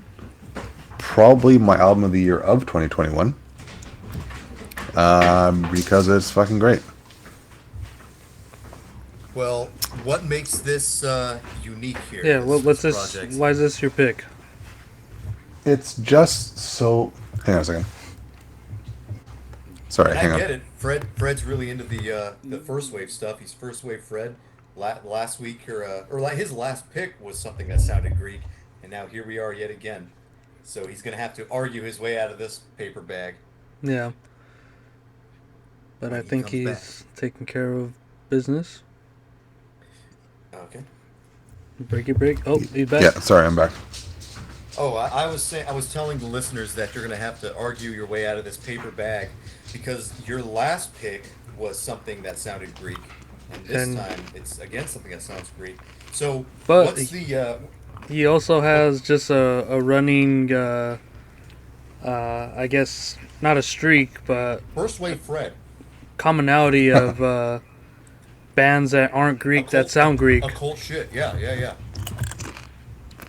Yeah, most of your picks have been like occult, Black Death. You know what they have in common? Care They're all... to explain yourself? Yeah, they're all fucking good. Okay, fair enough. So what makes this ceremonial torture album different or special, or why does it speak to you, man? You know what? It really just nails that really old necrotic sound perfectly, and I'm gonna liken it to Moanin' of Zathbeth. Yep. That album that came out of Nuclear War Now. This one, it's a bit more blown out in terms of sound. Like actually everything on this is really overpowering, especially the synth. But yeah, it just feels very, very occult, very mystical. I obviously hear a lot of Greek sound in this, and the album in particular it makes me think of is Macabre Sunsets from Nightfall. And I almost to the point think that I don't think it's a coincidence that the first track is called Funeral Sunsets. I almost feel like that's an homage to Nightfall, but I have nothing to back that up with other than just it feels very much in that vein. I remember you But mentioned that, but I don't remember what this sounds like. What, the Nightfall album? Yeah. a similar kind of very blown out sound as well. Not this blown out, like they took it to the extreme, but the the synth kind of just like when it's on, it kind of drowns everything, kind of like on this. But in terms of the other instrumentation, like Paul and I were chatting quickly before the we started recording. I'm not 100% sure if there's a guitar on this or not. No, there isn't. Yeah, that's what I thought. I was gonna ask you guys if I was stupid, but No, you're gonna say it's in it. we're all stupid. Right. I was gonna say there's no guitar on this, is there? It just sounds like a bass. Yeah, no, I'm pretty sure it's at least one bass, because sometimes you can hear two different things Yeah, going on. But I think if anything, there's two basses. Yeah, I think they're doing the Necromantia thing. Mm-hmm. Yeah, because on the split with Black Goat, they specifically call out the instruments, saying that there's keyboards, bass, drums, and no guitar. On the album, all it says, well, not even, it just says Goat Prayer performs Summoner of Magic Mystique, which, as cool as it is, doesn't really tell you a whole lot. But yeah, I don't think there's a guitar on this either, and that's even cooler because that just harkens back to old Necromantia, Barathrum, and I know Varathron had a guitar, but it was very bass driven as well. Yeah. But that synth is like right out of Baxaxa or like old Twilight, which is awesome. I just love how drowned in that stuff it is. Yeah. I don't even think that it's drowned in it. I think that's like the synth is sort of taken the place of either guitar riffs or lead guitar riffs. Well, it seems to be the like synths are replacing the guitars in general. I was gonna say, it seems like it's more of like a rhythm bass guitar rather than like a lead like section. They're like not even riffs really. Yeah. There are a few parts where the bass is doing lead stuff, and I like those. Well, it seems like the whole time, like the bass is like just going like stream of consciousness with like these leads and melodies, at least in like the instrumental sections of this album. Yeah, for the most part, there aren't like bass leads, but there are a little bit of them. But it's sort of the bass is sort of just being the rhythm. In that sense, it's kind of different than Necromantia. Necromantia, the bass is like the riffs, the main part. Yeah. Here, the music is almost like a not symphonic like a symphony, but it's sort of taken a weird, almost dungeon synth approach to it. I don't know if I want you to agree or to blow your mind, but this seems like the perfect concoction between Necromantia and Summoning, and you can probably hear that with the drumming as well in this album, right? Yeah, I would agree with that. I didn't think of Summoning, but that makes sense since the guitars are sort of doing what the bass is doing, like via using it as a rhythm section, kind of. Yeah, and I think like that's a backing section. I think the drumming is just so telling of like the Summoning comparison. It's just like almost like that Marshall industrial sound. There's like no offbeats. Everything's all very connected and like kind of static. It's pretty slow, isn't it? Like this doesn't really speed up. It just goes like that. Like that's about as fast as it goes. But a lot of Greek shit is mid pace anyway. So it's like you're right. But this is even slower than that. This is like slower than most of the Greek bands are. Most of you can kind of compare this to, but like it really doesn't make that much sense. And most of the beats aren't even like traditional drum beats. It's like they'll do like a da da da da da da, and then all you'll hear out of the whole drum mix is just like this cymbal fucking sample. Yeah. It's just like. Is it a real drum or is it drum machine? No, that sounds entirely sampled because if you're playing regular drums, you're gonna have accents and just unless you're playing like a machine or playing with samples on like an electronic kit, not every single hit's gonna sound the same like that does. Yeah, it felt mechanical, especially when the anything to do with the cymbals just felt very. Yeah, because it has like like the same decay and same attack on it, so it's like you hear it as like its full like sound, and then it just cuts off the same exactly, and then every Mhm. time it hits, it's like exact like measured and gridded out. You know, and the other band it makes me think of a lot is Profanum. Hmm. Is that Whether the, it's the the Brazilian one? no, the Polish one. I don't know if I remember that one. The Maybe I'm thinking of classical, Profane something. the classical metal. Yeah, their Oh, first album. The first album was black metal with a lot of keys. The second album was black metal with keys and no guitar, and that was a really cool album. It oh, I was, remember this. yeah, just keyboards, drums, and vocals, and that was wild. And it was the really cool thing is, I mean, this is I heard this for the first time a long ass time ago, and I was still fairly new to black metal at the time, but it took me a surprisingly long time to realize there's no guitars on that album because the synth and the drums and the vocals just make such a comprehensive sound Yeah, that is black metal enough that like kind of like this album. I mean, the bass fills in enough of the Yeah, sound that and it's enough. It is enough to yeah. be like weird and evil yeah. You sounding, got all even though the it's the not quite. sections of music. You know, you got the rhythm, you got the leads, and then vocals are sort of narrative in a way. Mhm. Yeah, it's got a weird ancient sound, even though like this is pretty much original sounding. I would say there really wasn't a whole lot of things you can compare this to. I don't know if you guys have ever heard Nurgle from Greece. Yes, Wizard and They have Wrath. they have an EP from '93. It's called De Vermis Mysteries. I have Um, that. not quite the album. The album doesn't really sound like this, but that EP from '93 sounds probably the most similar out of anything that I could find. That is a great EP. Yeah, and then possibly that weird. It's like a collective by this one dude, a band called Dark Mighty Thought, a demo from '95. That one is somewhat similar, but that one has guitar in it. I think in terms of the synth, what it or as a whole, it kind of reminds me most of early Twilight. Those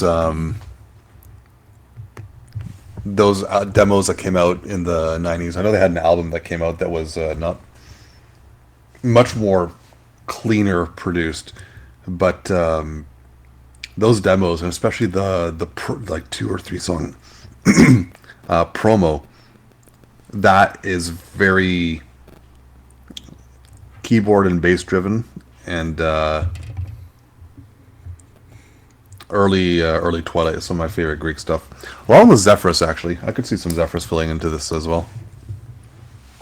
I guess another band from the Greek scene that sort of because it's weird. It's like on the YouTube description, the guy said, "Oh, it's mostly has to do with Rotting Christ, Verathron," but those bands are not keyboard driven. They have keyboards in them sometimes. Or I Mhm. don't know that Verathron does in the early days, but I wouldn't say that they're really keyboard driven at all. It's mostly like guitar riff driven. Yeah, and I Unlike can this, understand and like Verathron with like drum machine, but they're actually playing beats rather than like this sort of summoning s like what is that called? Martial industrial sort of drumming. yeah, the band Fiendish Nymph is also somewhat similar to this. I brought them up before. I don't know if either of you guys had ever listened to them. No, I know the name, but never had a chance to check them out. Yeah, it's the idea is somewhat the same. Like it's more keyboard driven than it is guitar at all, really. But it was still good stuff. Even the early Macabre Omen stuff too. It is maybe like similar, like that demo, the Olympus. Hmm. I think that's what it's called, Olympus, because that was mostly keyboard driven too. Well, the thing that makes me like fairly convinced that it's supposed to be Goat Prayer's Greek sounding project is just because the way he records music seems so compartmentalized, and you have bands that are very, very specifically supposed to evoke a particular sound. So you have these guys, or This guy. this guy, yeah, Ceremonial Torture, which to me has a very, very strong Greek Mediterranean sound. Then you have Black Feast that became Witchcraft, which is obviously just Beharit worship. Yeah. And then this other band he has, Infernathan, which is the old. It's basically Necro Butcher worship, right? Like it's the that old Brazilian or South American black grind noise that Necro Butcher, Noctemeron, Mental Alteration kind of pulled off. And the other album he released that might have been the same year as this one, Necromonarchia Demonum. Because I remember, like, no, it was the same year because both albums dropped the same year. I didn't know which was going to be my number one. It's from the same freaking guy. But it is complete abruptum worship. Right to the T. And it's incredible. That'd be cool to Yeah. hear. Yeah, I'd be interested in Yeah. hearing that too. I think I have heard it a little bit before, but I think I might need to take some time. And they even, like, Especially follow the same, like, curve as abruptum. So the demos are shorter, a bit more structured, like abruptum. And then the album, when it came out, is 3 tracks, but the first and the last track are just 2-minute long, like, introductions and outros. And the actual middle track, which is the bulk of the album, is half an hour long.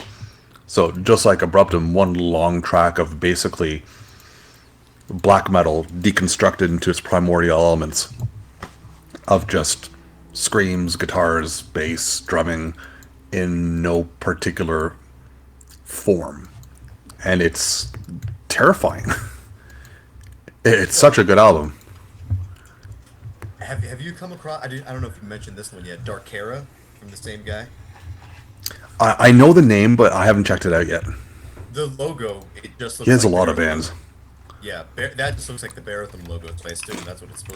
All these projects seem like pretty closely related, and not just because it's the same guy. Like all the influences are seeming to be stuff that's just very similar. It's like this is like Fred's guy. He's writing all the stuff Fred wants to hear. Yeah, pretty much. And there's another one he has that I haven't actually had a chance to check out yet either, but it's called Moonfall. And I want to check it out just because I really like that name. Yeah, that is a cool name. I was looking at that too. Yeah. I think I might Imagine have it's like heard this too. I don't Dawnfall remember what it worship. sounds like. Oh my god. If you had a Dawnfall Worship album, just fucking sign me up. Well, what are you familiar with this newer one he's done? It's called Archdemon. Have you heard that? It's like Archgo. No, just kidding. I think it's supposed to be like old incantation or something. I think. Oh, that's Fred all the way. Yeah, Clearly I gonna have to didn't dig we into only this. had a few days to get this episode through, so I just kind of spent the time listening to this project mainly, and a little bit of Witchcraft. But yeah, I kind of want to explore this guy's other projects here. It all seems like pretty interesting stuff. He just likes old evil metal, and that's the way he produces his stuff. And it is innovative, I would say, from what I've heard. It's not all just the same old boring crap from everybody else. This guy's actually really thoughtful about the music.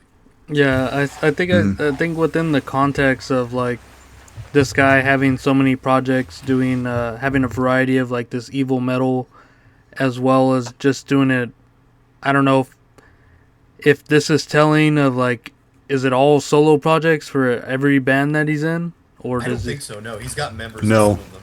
Oh, okay. I know he's got another member in Necrodemon. What the hell is it called? Necromonarchia Demonium. Oh, okay.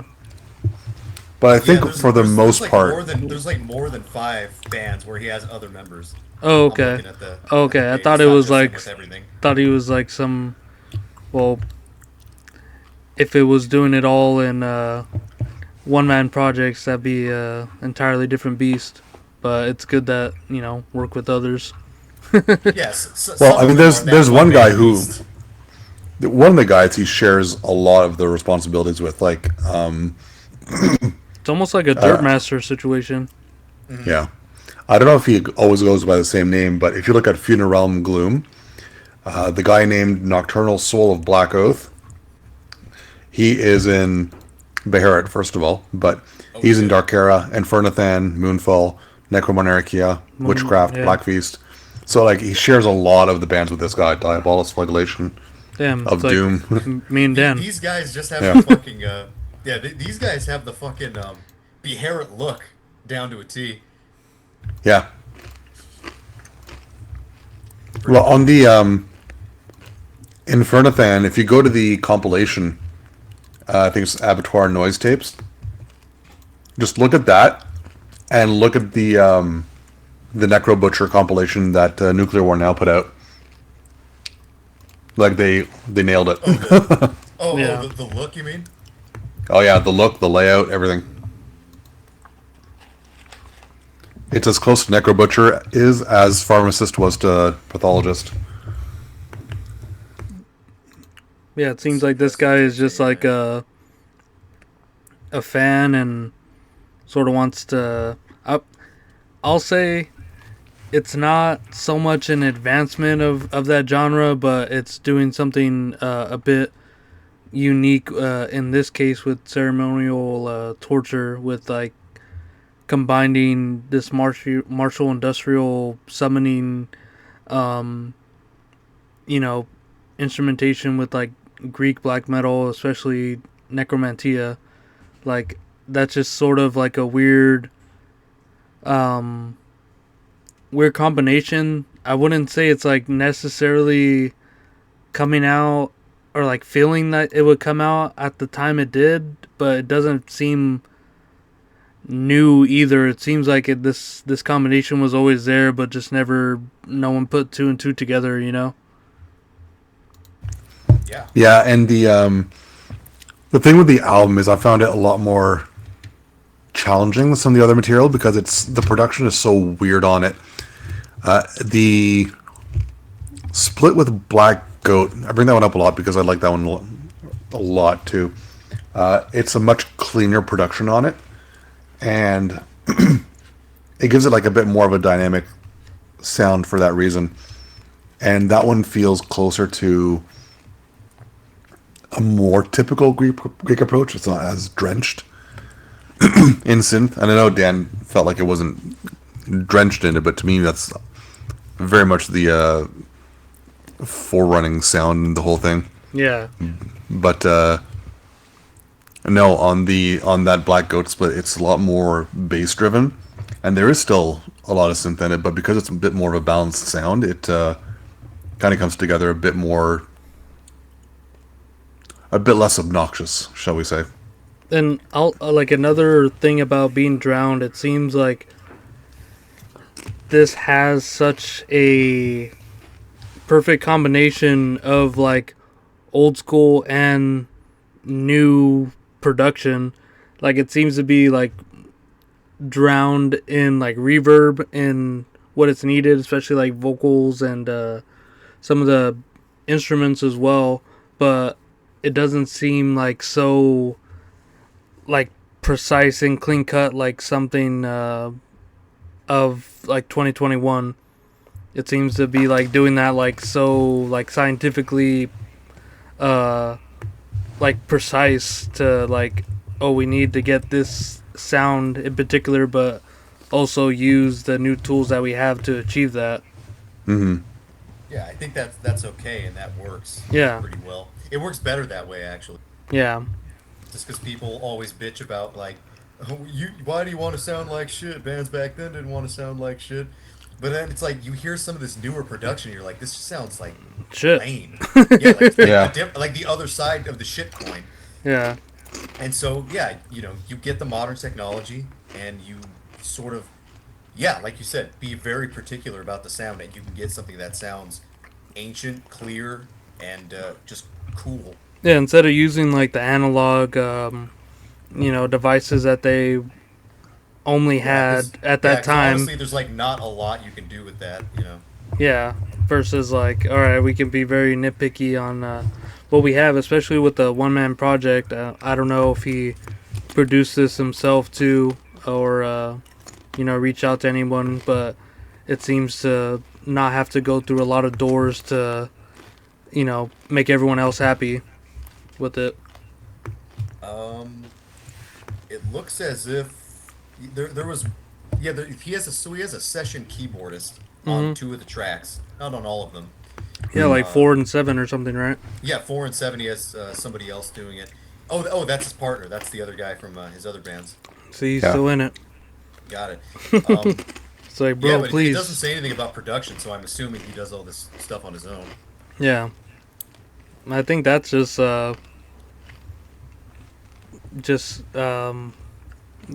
assume it's like the same with these other bands too, with the amount of output that this guy's doing.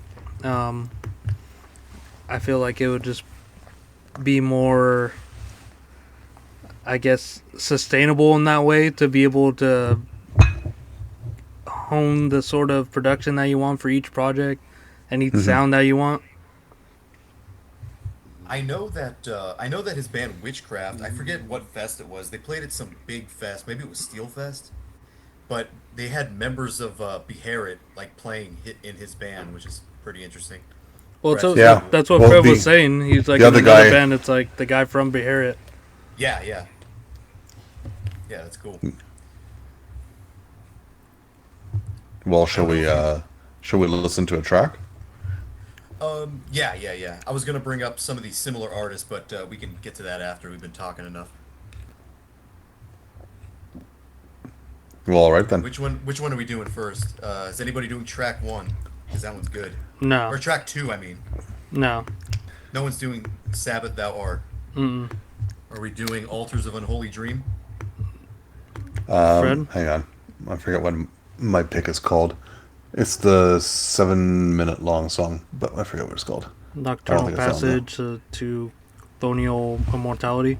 That sounds right. Mine is the one after that, Nightfall Coven of the Mortified King. Okay, how about we do my pick? Sure. The Well, album. Funeral guys- Sunsets? What do you guys think? Track 2? or Track 2 is great. 3? Track 2 is Okay, great. let's go with track 2 then. Yeah. They're all great. That's All true. right. Even the outro, even the intro and outro are pretty good. Yeah.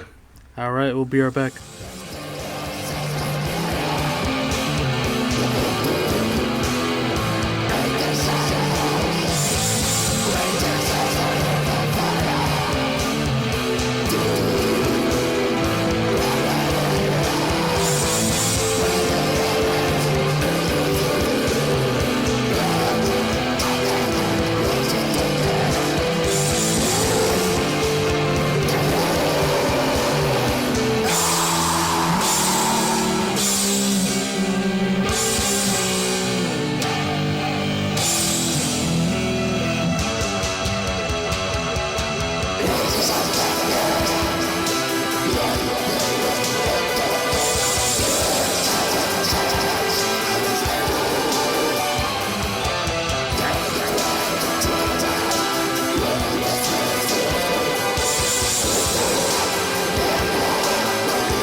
Alright, we're back. Fred? Hi. Did your Hi, pick everyone. suck or no? No, this one's good. I haven't done that in a while. Fred lost his Wow. trademark. I I did. mean, Wow. where he's, it sucks. Alright, I'll say Yeah. it. That sucked. Did you really think it sucked? No. Okay, what did you really think? Tell us, My, Paul. my argument for this album, when Oh, boy. I first heard it, I was like, alright, Fucking Fred. Here we go again. what are they doing exactly with this sound? And are they progressing it in any sort of way that's like necessary? I think so. And Kind of. and once I made that comparison to summoning, that's where it kind of like all fell into place with me, and being like, okay, yeah, this is a combination that I can hear, and that was something interesting to do with this genre, even though from the inception of it there was drum machines in it with like Verathron, and it just sounds like so on the nose and like sweet of like everything that you want with Greek black metal, you know. But I think the drum machines and the vocals in particular sort of take it out of that space upon like re-listens. But when I first like initially heard it, it was like, all right, what are you gonna do with this? You know, it just sounded like Greek black metal, occult black metal, and it was just like kind of like ear candy, like, you know, too much sugar going on, especially with like bass leads. Like in that song in particular, there wasn't like so much the synths overtaking it. Yeah, the bass was pretty prominent in that one. Yeah. Mhm. But Yeah. what do you guys pretty think of sure. that assessment? I think it's a correct assessment. So, you're have you found your argument, or is that just your like kind of That was your just like own my initial argument? response. It was just like, Yeah.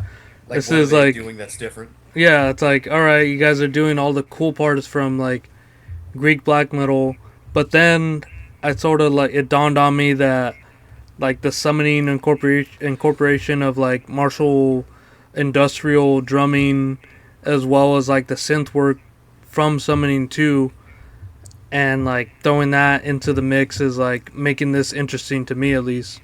Well, it's just a big cacophony of sound, really. Yeah. Yeah. Um, yeah, Paul, you said I was wrong about the way the bass works on this. I think initially for the most part, what I said was like it works as the bass. But I remembered in particular that this song had like leads in it, and yeah, I guess this whole song pretty much had just leads, which is a little bit different from most Greek bands. I mean, maybe you can like compare it to like Elysian Fields or something, where it's super melodic. Like this was just pure like melodicism. This wasn't really anything evil besides maybe like one guitar riff that was doing this like galloping thing. Well, I feel like the whole atmosphere of it is Yeah, yeah. is evil. Oh, by the way, Dodgers won Game 3. Let's go. Mm-hmm. Cool. But yeah. Oh yeah, Very- firework just went on back here. Yeah, that's what's going on here. Yeah, I don't think you'd be able to hear with my microphone settings, but yeah, there's fireworks Think- going on in the I think back. Fred's hearing them too. Yeah. Maybe. But yeah, I think the whole atmosphere and production is totally occult black metal, but I think like the leads and everything isn't, and the synth especially isn't necessarily like Greek black metal, because that's more like riff oriented. Yeah. Well, when I was saying when we were listening to that too, a lot of that lead bass work reminds me of like stuff that I like from the Finnish death metal scene, like when they do a lot of just cool lead stuff. Hmm. You know, it doesn't happen all the time in the Finnish stuff, but you know, every so often you'll get a nice little lead like that. But here it was pretty much taking over. Um, Fred also mentioned Monin of Zezbeth, which I was thinking the same thing too, especially with all the leads too. I don't remember if Monin of Zezbeth does it all the time, but there was like one song in particular that has cool, like epic lead stuff. That's like almost seems slightly out of place for something like this, if that makes sense. Hmm. You know what I mean by that? Because you don't really, I feel like you don't have this amount of melodicism, especially with like an evil black metal band. You know what I mean? Yeah. You know, it's funny though what Paul said, that this kind of evokes Greek, but at the same time doesn't really always sound a ton like it. It kind of gives me the same impression as these retro synthwave bands that are coming out, in the sense that those bands sound more 80s than anything from the 80s ever really did. Right. This And sounds they more cut- ancient than the bands from the '90s did. That, and it sounds more Greek than the Greeks ever did, if that makes sense. Yeah. Like, they capitalize on some aspect of their sound that just sounds Greek. I think that's what I was saying, like with the synth work on here, Yeah. and it's like no one put two and two together to put that sort of like melodic or lead emphasis on the keys for Greek black metal. Yeah.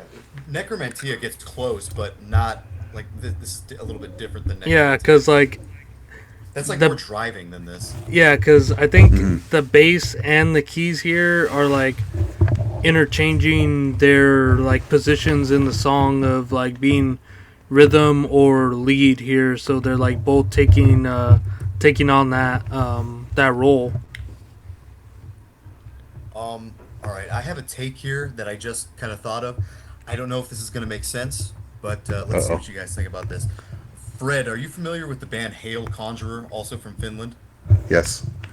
I have their So- split with Ceremonial Torture right here.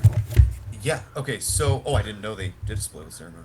There you go. Yeah, I'm looking through the similar artists. There's Hail Conjurer. I think I'm sort of understanding where a similarity would be, and that is with the riffing. They're both doing something different from each other, but I think that one thing that they're doing is what makes them similar.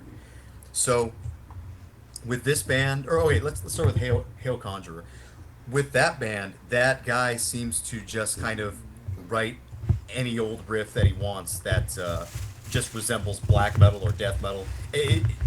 Whatever he does, he makes it sound old. and I think that's sort of what Ceremonial Torture does with their riff writing too, is like being able to take a particular riff idea from something old and make it work within its own context. I think Hail Conjurer, it works because everything is so cut and paste in a certain type of way, and Ceremonial Torture is also not cut and paste, but the way they have all the synth stuff behind it, that kind of fuses everything together. You know, even if it's either if it wouldn't make sense to go together, or if Ceremonial Torture kind of just takes certain ideas from the Greek scene that really weren't implemented before. And I'll say, like, within the mix of this album, it's like the lead is like the utmost attention, and you don't even hear what's going on with the synth work that at some points. At some points you do, at some points you don't. Like, Yeah. So sometimes the keyboards are in front, sometimes the bass is like taking all the attention away. Yeah, and I'm saying, like, it seems like the... Oh man, what was I gonna say? Lost my train of thought, but Derailed. Yep. We're talking about key leads and bass leads. Yeah. It was an overarching point, but I forgot it. It happens. Damn Voodoo Rangers. I think the point of like aesthetic too is interesting. Like this guy has you know, the old Beharit aesthetic with the like old camera filters or whatever. And for this band, he's wearing a Vital Remains t-shirt, which is interesting. Yeah. Yeah. It took me a second to be like, oh, okay, yeah, that's what it is. Yeah, I think it's Let Us Pray. Yeah. Yeah. Should we try a new track and see how that works? Yeah, I think Yeah. that's I know Fred. I know one more thing I was gonna say that is again one like self-referential. So like Monad of Zezbeth and a lot of the just 90s influenced sounding bands. Paul, you know that the Warriors Chalice track was pretty much supposed to be that, right? And I Yeah. think you were the one that came up with the idea. You're like, oh, let's do a Black Death track, and like a Demon Sea Black Death kind of didn't translate, so it just ended up being something like that. I think Demon Sea was like a slight influence, but maybe that fits, maybe that doesn't. But I think it's the same for like the brutal death kind of stuff, where you can kind of take all these ideas from different brutal death types of riffs and then make like one song with it, which is like what we sort of did. And there are parts with extreme melody in that song too that I feel like weren't really implemented by the originators. I feel like the newer bands are the ones that are more likely to be super melodic. I guess that's true with every genre though, right? I feel like the melodicism is not really maybe not taking over, but it's way more prevalent than it was with like the classic bands of really any old school genre. Yeah. Yeah. Yeah, so I think that's a big part of where the melodicism is coming from here. And, you know, having the old production with this sort of new idea of just a lot of melody. Yeah, it just might be like as this genre of music, metal, progresses, people are I think being that's just more... what people want to hear. Well, I was going to say people are being more competent in their musicianship, so they're able to learn how to implement melodies in a way that that is like sort of sugary to the ear, and it's like, all right, yeah, this is supposed to be much more than the primitive bands that came before it. Well, I think that's true with like a lot of our favorite bands too. Take like Arcuslant or Axis of Advance for that matter. It's like those bands are from the mid 2000s, so they had all the like OG stuff at their disposal, and they sort of create these like new dynamics within. Yeah, you know what I mean by that? Yeah, it's like they're but I feel like those are like before. That's like the perfect balance though, what they were doing versus like what's going on now. What do you mean by that? Where it seems like things on the odd side of the 2010s is like hyper melodic, and it's like that's the main focus of like every band versus like Yeah. the perfect balance that like I'm Access of probably, Advance put that I'm on. probably guilty of that too in some ways. No, well that's like the whole Franco Finish scene, you know. Yeah, But yeah, that's the entire newer black metal scene, and and the I whole yeah. spectrum of like Rochester, where it's like Hmm. the riffs are the leads, you know. Yeah, yeah, yeah, yeah. And I think that maybe where I sort of like got the misunderstanding about this album, like there were certain parts where, yeah, the bass totally took the backseat and the lead synth was the lead instrument in the song, but Hmm. the Yeah, way that's what that, I was saying. but the notes that the bass was playing as like as a rhythm section were high up on the neck, where it sounds like it's played as a lead. Hmm. So it's like there's it's like it's so like elevated this music versus like being down to earth and heavy like all this primitive shit was before, you know. Yeah, well, I think that's what kind of makes it interesting too. Yeah, It's like it's showing it a whole has a different little, side of the yeah, spectrum. exactly. It has a like a high, maybe not a higher mind, but it's somewhere else. And I think the idea of implementing like that song we just listened to with all that melody within this like dark, fuzzy, raw context is it is different and it is Yeah, interesting. Um, I don't know that I'm like totally in love with every band being hyper melodic, but in that first song, it works pretty well. yeah, So I guess we'll just see what lies in Fred's pick. yeah. The fourth song. Yeah. The fourth song, Nocturnal Passage to Chthonial Immortality. And full disclosure, we were kind of chatting about this between at some point, I forget when.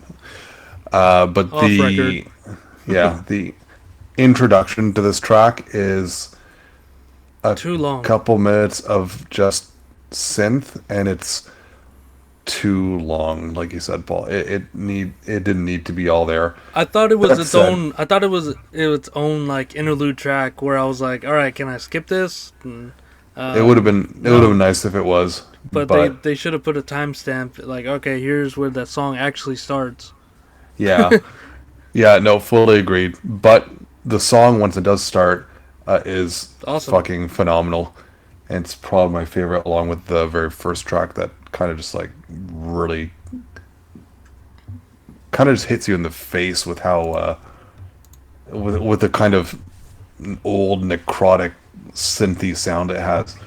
But I'll say no, to dwell on this point a little longer, like it seems like the intro to this fourth track could have been the intro to the entire album, and having the first song, Funeral Sunsets, sort of be an interlude in the middle, because that intro to the fourth song is the only one where it's just bare naked synth, and then Funeral Sunsets is the whole fucking band besides vocals introducing the album.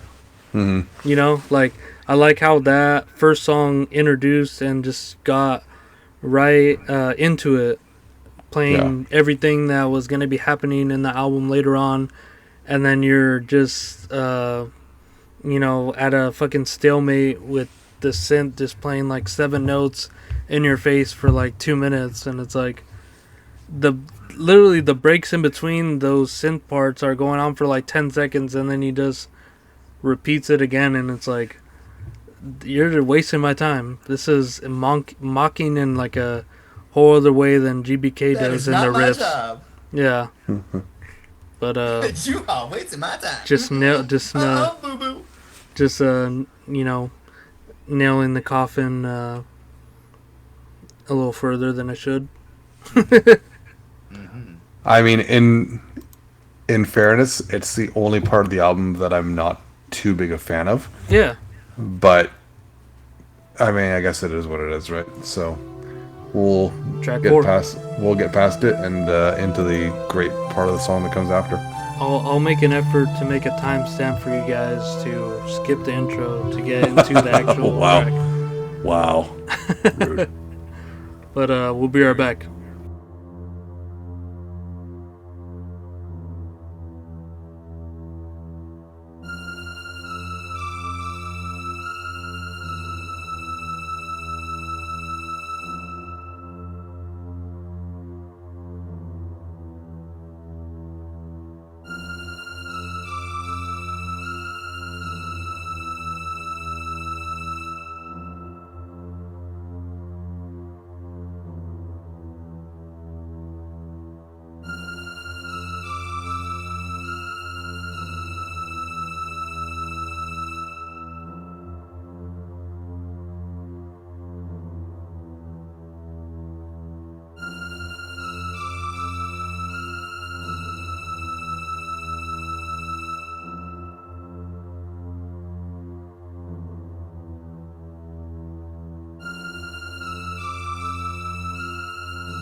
Alright, we're back from that shitty interlude and track 4. Oh, it's not that bad. It was terrible, man.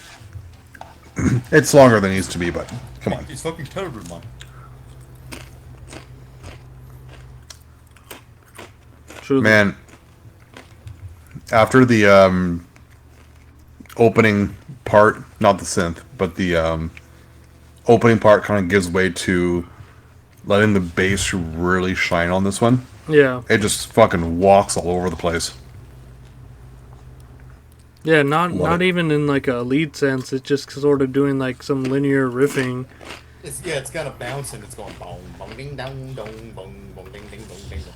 I mean, it really is doing stuff that like sounds like Rotting Christ. Not in a total riff way, but like the note choices are. I feel like very Marathon Rotting Christ. it's like not together. It's like not hitting the root notes, but it's like still hitting like certain don't know guitar here, but like inflections would be the right word. Yeah, it's just like hitting the right notes in there to accentuate that it's playing some Greek riffs.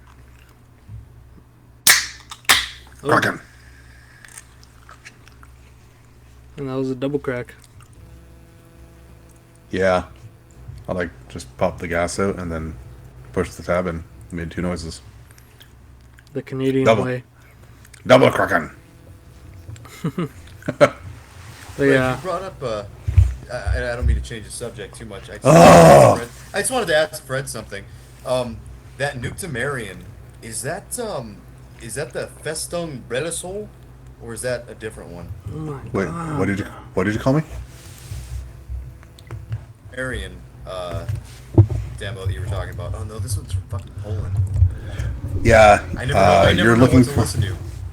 You're looking for the Brazilian one with the demo Poser's Mutilation. Demo comp specifically. Okay, there it is. That's all I needed to know. It was bothering me for this whole time. It was cool. The their earlier demos, if I remember correctly, is more. Was it the earlier ones or the later ones? I don't remember.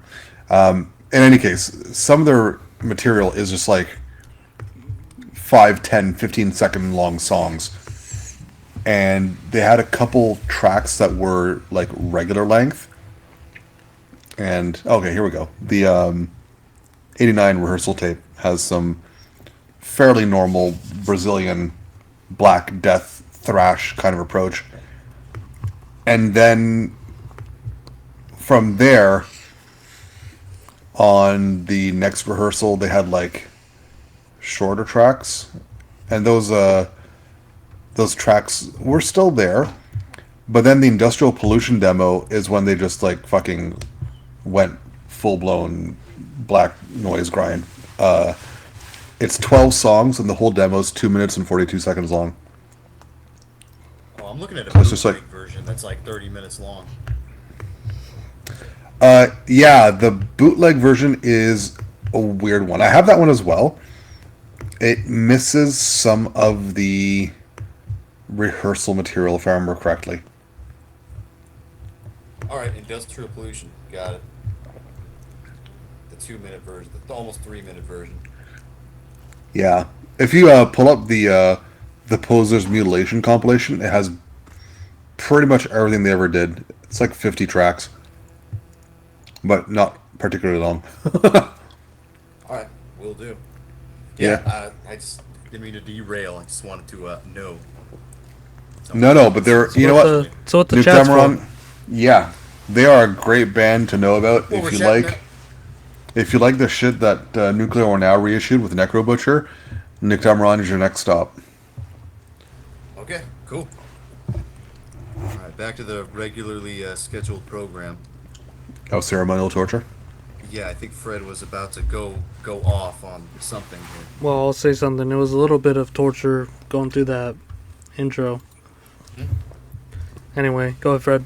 Wow. Still harping on the intro, huh? Yes. Yeah, he was really angry about it. He was like getting pissed. Yep. Look, it's definitely longer than it needs to be. If it had been a separate track, so you could just have like an interlude, you could skip if you really wanted to, and it kept it the same length, that'd be a bit easier to deal with. I would have made a Bunsen burner recordings boot without that in it. You still can. We still can. Why is this bootleg version like 2 minutes shorter than the regular version? You know why? Listen Why to is it and this? find Why out. is this 100% review? I could see it now. Instead of the whole synth intro, Paul just replaces with a quick snippet of him laughing, and then the song starts. Just song. Anything. Or you could just leave it as is and deal with it, you baby. You brat. I don't really feel like it. No. Well, then go listen to Newtemeron. Because they're great. But Fred, Yeah, why is no. this your favorite track? Just the way the bass kind of dances all over the track while still letting the synth really take the lead on it. I think Dan explained it really well. The bass is very audible and it's doing a lot, but it's not what's particularly leading the song. It really goes to the synth on this one, but the interplay between the two just sounds so good on this. And I don't know, this track just feels it sounds like a journey, like some sort of quest. I don't know. Yeah, it's It a lot, sounds Sounds it's like- a lot of waiting time. it sounds very important. Like Fugmenthi gift. Yeah, with a lot of how the bass is bouncing around. Yeah. Oh yeah, you got the same drum beat too. But there's Yeah, you got that kind of thing. I mean, on the whole album, obviously, but on this track especially, there's a lot of crossing the fiery path on it. Yeah, I suppose I see that. There's that kind of adventure rock thing, and there's Yeah. Well, there was the part that I pointed out that was sort of like the only Demon Seer Vaughn Black Death part in that song. Yeah, it did have a bit of a weird. Yeah. I don't know that like Verathron or Rotting Christ or any of those bands like at the time were doing like straight tremolo type of riffs like that with that exact kind of drumming behind it, like a blast beat adjacent thing, something that's supposed to be like extreme. If they did, it was either like a chugging riff or something else. I don't know that exact thing was done at the time by some of the classic bands. No. Oh. So Off the top of my head, I can't think of it. Yeah, I can't either. That's why it's kind of it sort of puts itself in a weird place.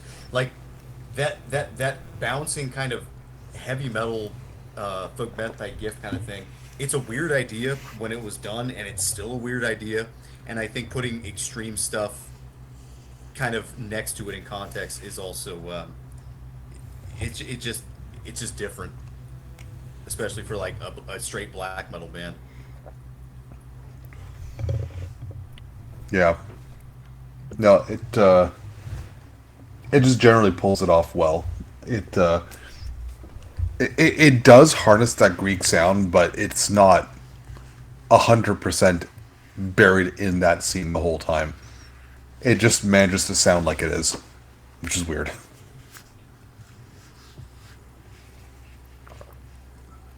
Hold on a sec, I gotta open my window.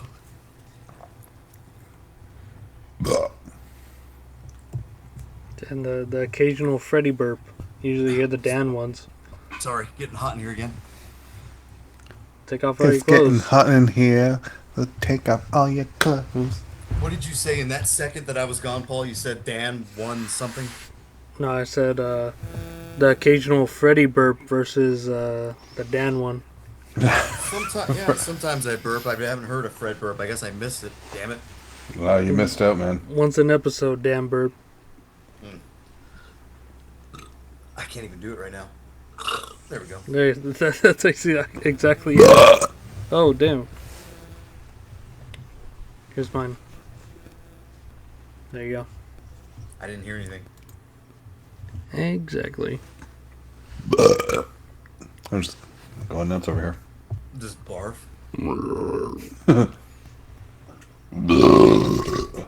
Oh my god. That sounded like organs came up. A couple.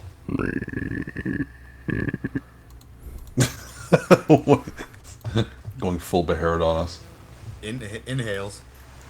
But would you guys or did you guys want to get into the next track here? Yes. Yes. Yeah, fuck yeah. Yep. All right, this one's my pick. Oh. I know I had to just throw a dart at the board with the timestamps, and I landed here. Nightfall, Coven of the Mortified King. You want to just listen to the intro of the last song again? Yeah. Y'all could do that on your own time. And we'll be right back.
right, we're back from what was it, the 5th track? Yep. Well, what'd you guys think? Better than Fred's, right? I think I should have picked as my pick the last track that's all synth. Just for Paul. I would have cut that out. You're leaving that in the editor's hands here. Yeah, I don't know if I did like that track more than Fred's. Maybe slightly, only because that ending was really good. Like that did it for me. The ending is Yeah. very strong. Yeah. When it got fast and like the riffs kind of were doing something I really hadn't heard at all on this album before. I liked it a lot. I think it was just like what you were mentioning while we were listening. It's like highlighting whether or not the bass or the synth was the lead in these songs, because it like the bass in certain sections you can definitely tell when it's being the riff, but there's parts where the riff is just like a melody going on in like a linear way or like stream of consciousness way, where the synth is also playing a lead part in it, but it's like, what do you focus on?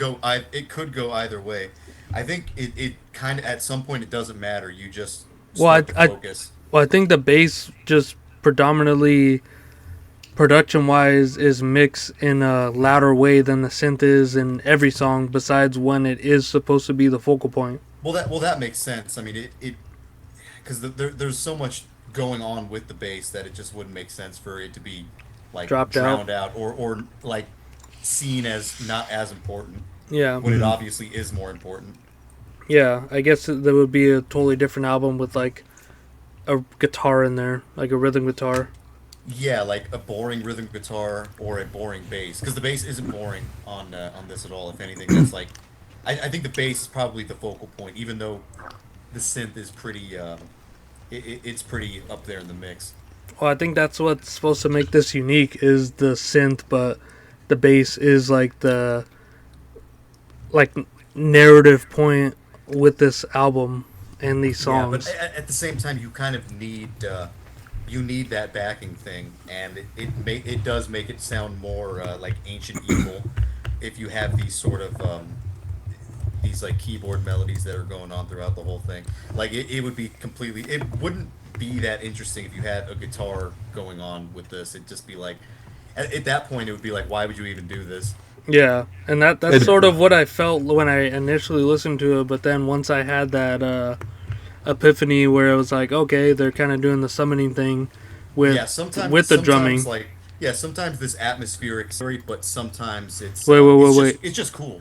I accidentally paused for 5 seconds, so go ahead and say that again. You said that atmospheric thing. Oh, I said sometimes the atmospheric or like symphonic black metal thing isn't totally necessary, but every once in a while you get a band that is just straight cool, like this or like Summoning. I think every once, I was talking to Drew last night about like, I was showing him that Excommunion band. Like that stuff and this stuff aren't really something that I often come to for like, my regular listening, or like, it just doesn't come up all the time. But every once in a while I will be in the mood for, these, they're two different things, but every once in a while it like scratches that itch. Yeah. Basically. Yeah, and I've been itchy with that style with Excommunion and Anima Damnata, but I see what you mean. Yeah, and I guess to another point that I was just kind of, I guess, searching through as we were doing this, it's like, okay, first song is very sugary, second song is kind of bouncy, it's like the Figment Thy Gift, it's like the hit, and then this one is, this is probably the most evil sounding one, and not even evil as in like turn it off. No, just kidding. Yeah, it's almost like a movie. I said it was like Arabian Nights or something. It sounds the Egyptian. Super ancient. Yeah. Which it's very Egyptian feeling section. I don't love that. I've talked about the Egyptian thing before on the show. I kind of I don't know, this mystic Middle Eastern thing like melodies. I don't love that, but there was But it's not super surprising though, because when we it was look at really the cover, it was really sassy. Yeah. I don't think it's surprising though, because when we look at the cover, even the demon on the front feels very Middle Eastern. It looks like something out of like an Assyrian or a Babylonian steel or something. But- Yeah, well, Paul said the guy in the red cloak looked like Yaqub from Yeah. the Nation of Islam, and if anybody doesn't know who that is, that's the evil scientist that created the white race, according to them. Well, what Paul said, he's like, "Who's that? The black alien meme guy?" I'm like, Yaqub. Yeah, I was like Yakub. Uh-huh. But I will say I like the color pencil ass art for this. Kind of, I think those. It looks like pastel, doesn't it? it seems to throw off the vibe that it's giving. It is what drew me to this album to begin with. This was my introduction to Goat Prayer and his various projects. I don't remember where I saw this advertised, but just seeing that cover and with black metal listed in it, I'm like, fuck it, done. That's so much more interesting than another black and white cover with a dude in corpse paint. Yeah. Yep. This is way more like this draws you in. You want to know what's in here. And it doesn't disappoint because No. it's so overwhelmingly something. And I don't know what Yeah. that something is, but it is. Yeah, I mean, all three of us at this point have been, looking at album covers for most of our lives now. It's like there are certain things that make me totally turned off, and I don't want to look at them.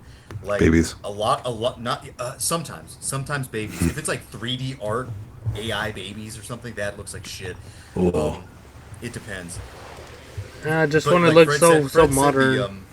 yeah, well, Fred said like a guy in corpse paint. I feel like if it looks cool enough, if it looks, I don't, if it looks too like theatrical, I hate it. Like Dark Fortress, I don't like the way they look, or Dark Funeral or something. And then also just any kind of pagan black metal that is like a picture of a misty forest. That I have like no interest in finding out what's in there most of the time. Just to speak on the artwork, yeah, it does draw you in. I feel like all this guy's projects are pretty interesting. Aesthetically artwork. pleasing. It is aesthetically pleasing, yeah. You know, just for that comment of the Misty Forest, I'm going to give you an EP where the cover is exactly that, just a forest. It's got some like Well, we had one too. rays of sunlight. Yes, but you're gonna enjoy this one. It's a band called Zargoff. Zargof. And their That first Zed always EP. throws me off real bad. You say First- you say Zed, my like brain like shuts off. Departure for the Cosmic Twilight. Fucking great EP of like symphonic black metal. Like I said, symphonic stuff. It's not my usual thing, but every so often it hits the spot. This one hits the spot. You know what else hits the spot? I just got an email. Somebody bought Josh and the Fan Full of Ghouls. Hey. Nice. Some guy named Juan in Texas. Thanks, Juan. Shout out to Juan. Thanks, Yeah. Juan. You're my number one. Oh. You're my number one. You're number one in my book essay. Fucker. Hey, Folker. But final thoughts or Yeah, we can move to final thoughts. I'll be fine with that. Dango? Oh. Final thoughts, huh? Well, the track that I picked was definitely my favorite too. I think the first two actual tracks with the bass were my favorites. The other ones, I don't know, not totally my thing. Okay. So I would say I like this album. You like what you like. I like side A. I like side A. Side B, I could do without, but side A is pretty solid. And all the stuff I said in the beginning about like newer bands kind of getting into the melodic stuff like a lot, and sort of taking the ideas of like what you want out of old school metal and starting to make that your own. I think that's cool, and I think that's I mean it almost seems like bands would kind of do that anyways, but a lot of them don't. A lot of them sort of, especially black metal bands. Well, I was gonna say with this band in particular, it's like all that melodicism is already sort of there in that Greek scene. So I think I think what they're bringing to the table is like the martial industrial aspects of like the synth and drumming, drum machine shit, like summoning. I think that's what kind of brings it to the table. Yeah, that too. I don't know that the stuff is like hyper melodic, like the OG stuff is as much as this is like guitar wise, even though these are basses. Yeah, but I think it's an interesting idea, and I think I think bands could kind of learn from this a little bit with both of those aspects, I guess. Yeah, it's sort of hard for me to say with the symphonic stuff, just because I have a hard time getting past the. I almost see it as a gimmick. I know that's a lot of people wouldn't like me to say that, but that is most of the time. Yeah, I have a hard time where it is so prominent that it's just atmosphere based music. When it comes to that kind of stuff, I really have to be in the mood for it. But side A was pretty solid. So those are my thoughts on that. All right. Well, fuck us, Fred. The side B tracks. Yeah. It's not fuck you. It's just I'm afraid it's just the truth. I know sometimes people don't like that. They're like, no, lie to me. I'm sorry, guys. I should lie to you.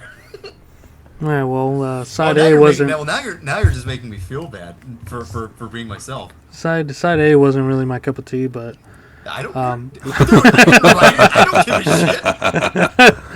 I didn't really give a fuck about Dan's pick, but no, I was kidding. Hey, I had nice things to say about your picks. Come on. I would have rather heard the synth again during the A section, but Okay, all right, synthoids. no, Fred, you did it again. You picked another Greek album that just so happened. Wow, now that's like totally. Oh, dude, you brat. Just so happened to be not Greek, but in this occasion, it brought something entirely new to that genre. Not so much glazing over what Werewolf did on Verathron, but they played it in a particular way where it wasn't black metal groove drum beats. It was some sort of like syncopated, like evil machine. Yeah, exactly. It was just like some martial industrial drumming, and then the bass walking all over Wolfen, it. Right? Yeah, Wolfen. he does. We went through this on the trivia, remember? Yeah. Same thing. Fred, call him a brat. That was you brat. You got in trouble. Fred called you a brat. This isn't gonna appear in the episode. So, anyway, It's not gonna appear in the episode when Fred called me a brat. Well, thank God it's gone. It's just like cut out all the little all the slander. jabs. Yeah, Everybody else gets it except you because you're editing. It's like, Yeah. I didn't like that. I didn't like that. I didn't like that. You know, brat.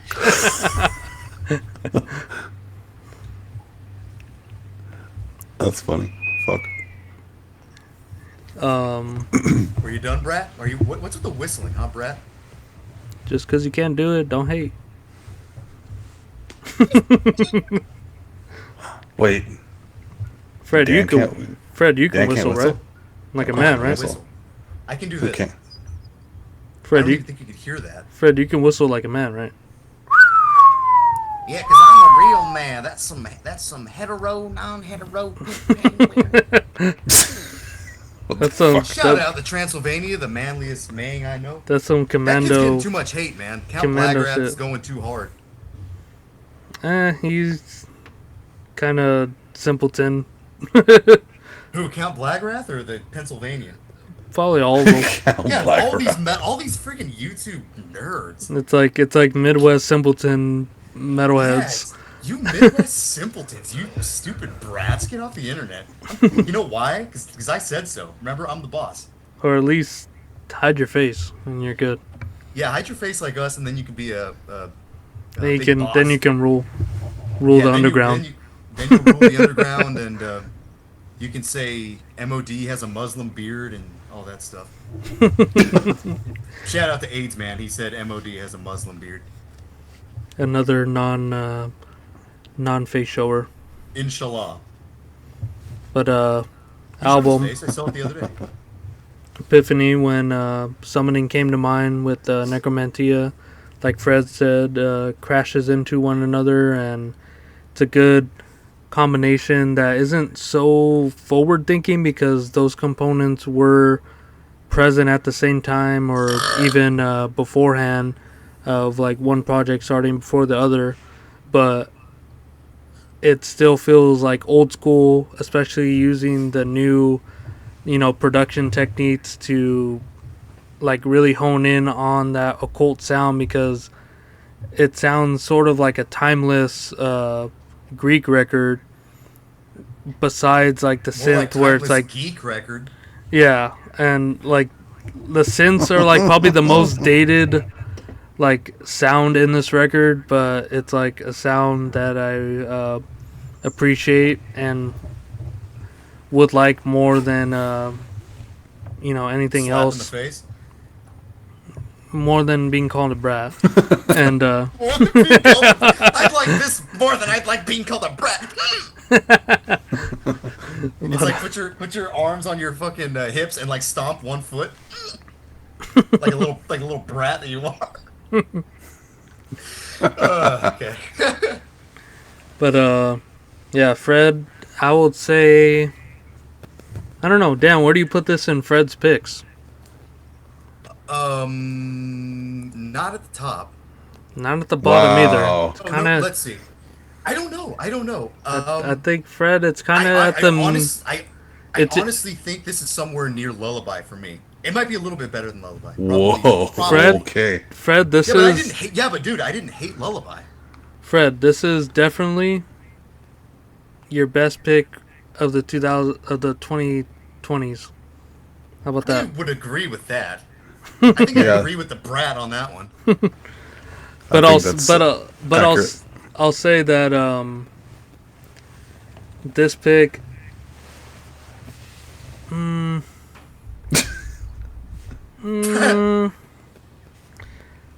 I definitely like the style and direction that they went with. Did you say erection?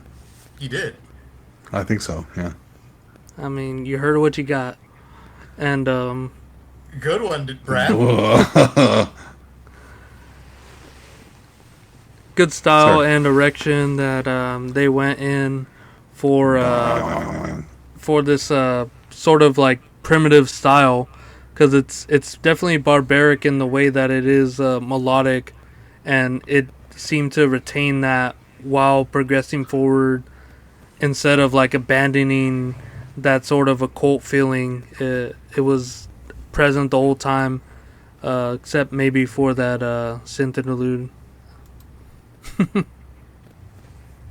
Mm-hmm. I think I might have liked this better than Astaroth. I'm not exactly sure. Don't get me Okay. wrong, I like this, but it's somewhere between Astaroth and like Lullaby, because those were my. I think I like I this don't a know, little bit more than I Fred. lumped them. You like this more than Fred? Mhm. God, you're such a fucking brat. Wow. Can't wait to talk about Paul's pick now. Yeah. I'm gonna rag on it no matter what it is. I'm gonna pick. Debbie Tell Lynch. him.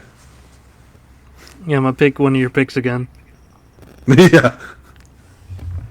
But Fred, let's hear your thoughts. Right. Let's hear the big boss himself. And we're done. Let's hear the Wow. big stinky himself. Kidding. No, that's accurate. You're not. Uh. Look, Fred. You're not the big stinky. Okay, that's just ridiculous. He's just being a brat. The Big Chad moment. Let's go. All right, let's hear it, Fat. I just think this is such a refreshing album from all the other crap that comes out these days. To be honest, the I agree. right from the cover being so colorful and weird, and the central demon is really evocative of something you would see in like ancient Mesopotamian carvings on whatever the fuck they would show up on steels. That would or be a good band name too, Central Demon. Yeah, but or ziggurats, I don't know, but right from the beginning of Funeral Sunsets, like it just sounds like an old, dirty, necrotic sound that was exhumed from the ground, and this is the kind of black metal that isn't. It's not black and white. Like a black and white cover wouldn't suit this. This is the kind of black metal you would hear with the sun going down over the pyramids. Like it's that kind of weird, super ancient thing.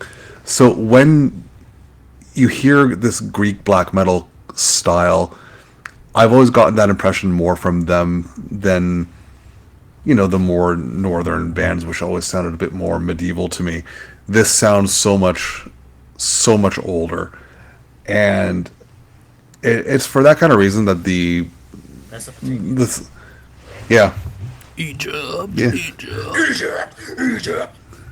Well, that's the thing too, right? Like those more Egyptian sounding riffs in a couple of songs, they sound at home in this because they're incredibly ancient, and it just suits it perfectly.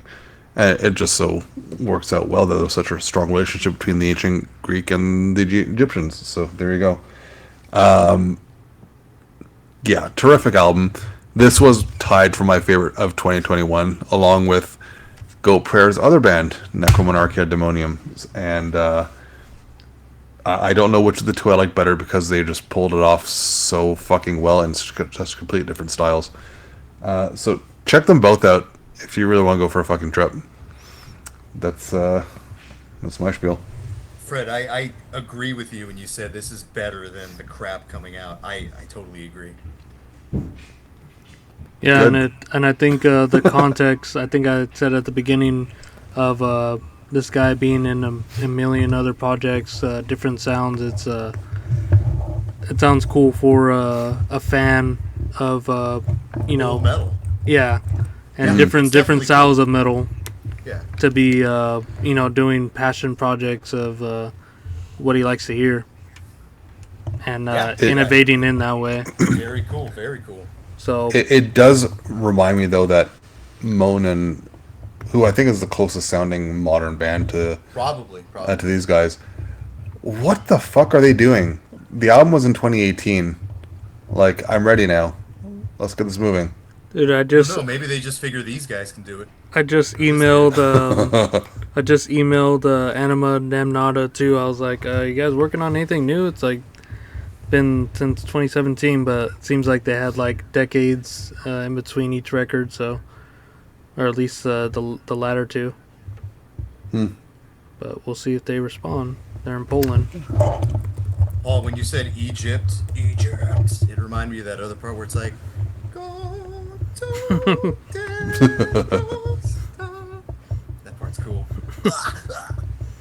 The whole album's cool. Yeah. And All don't right. get me wrong, Fred, this album was cool. So I'll end the night with a thumbs up to Fred, directed at Fred. Yeah, Fred. And Paul and Brat. Fred. 2 thumbs up to Fat and Brat. Yeah, Fred. Thumbs up. Good pick. I don't know if this is the best Greek sounding pick that you picked though. I'll pick something even Greeker next time. Maybe some from Greece. No, that's not how I roll. Because I think Murder Rape is probably the best. Murder Rape is a terrific album. But Yeah. Fred, you brought us into this podcast. Take us out.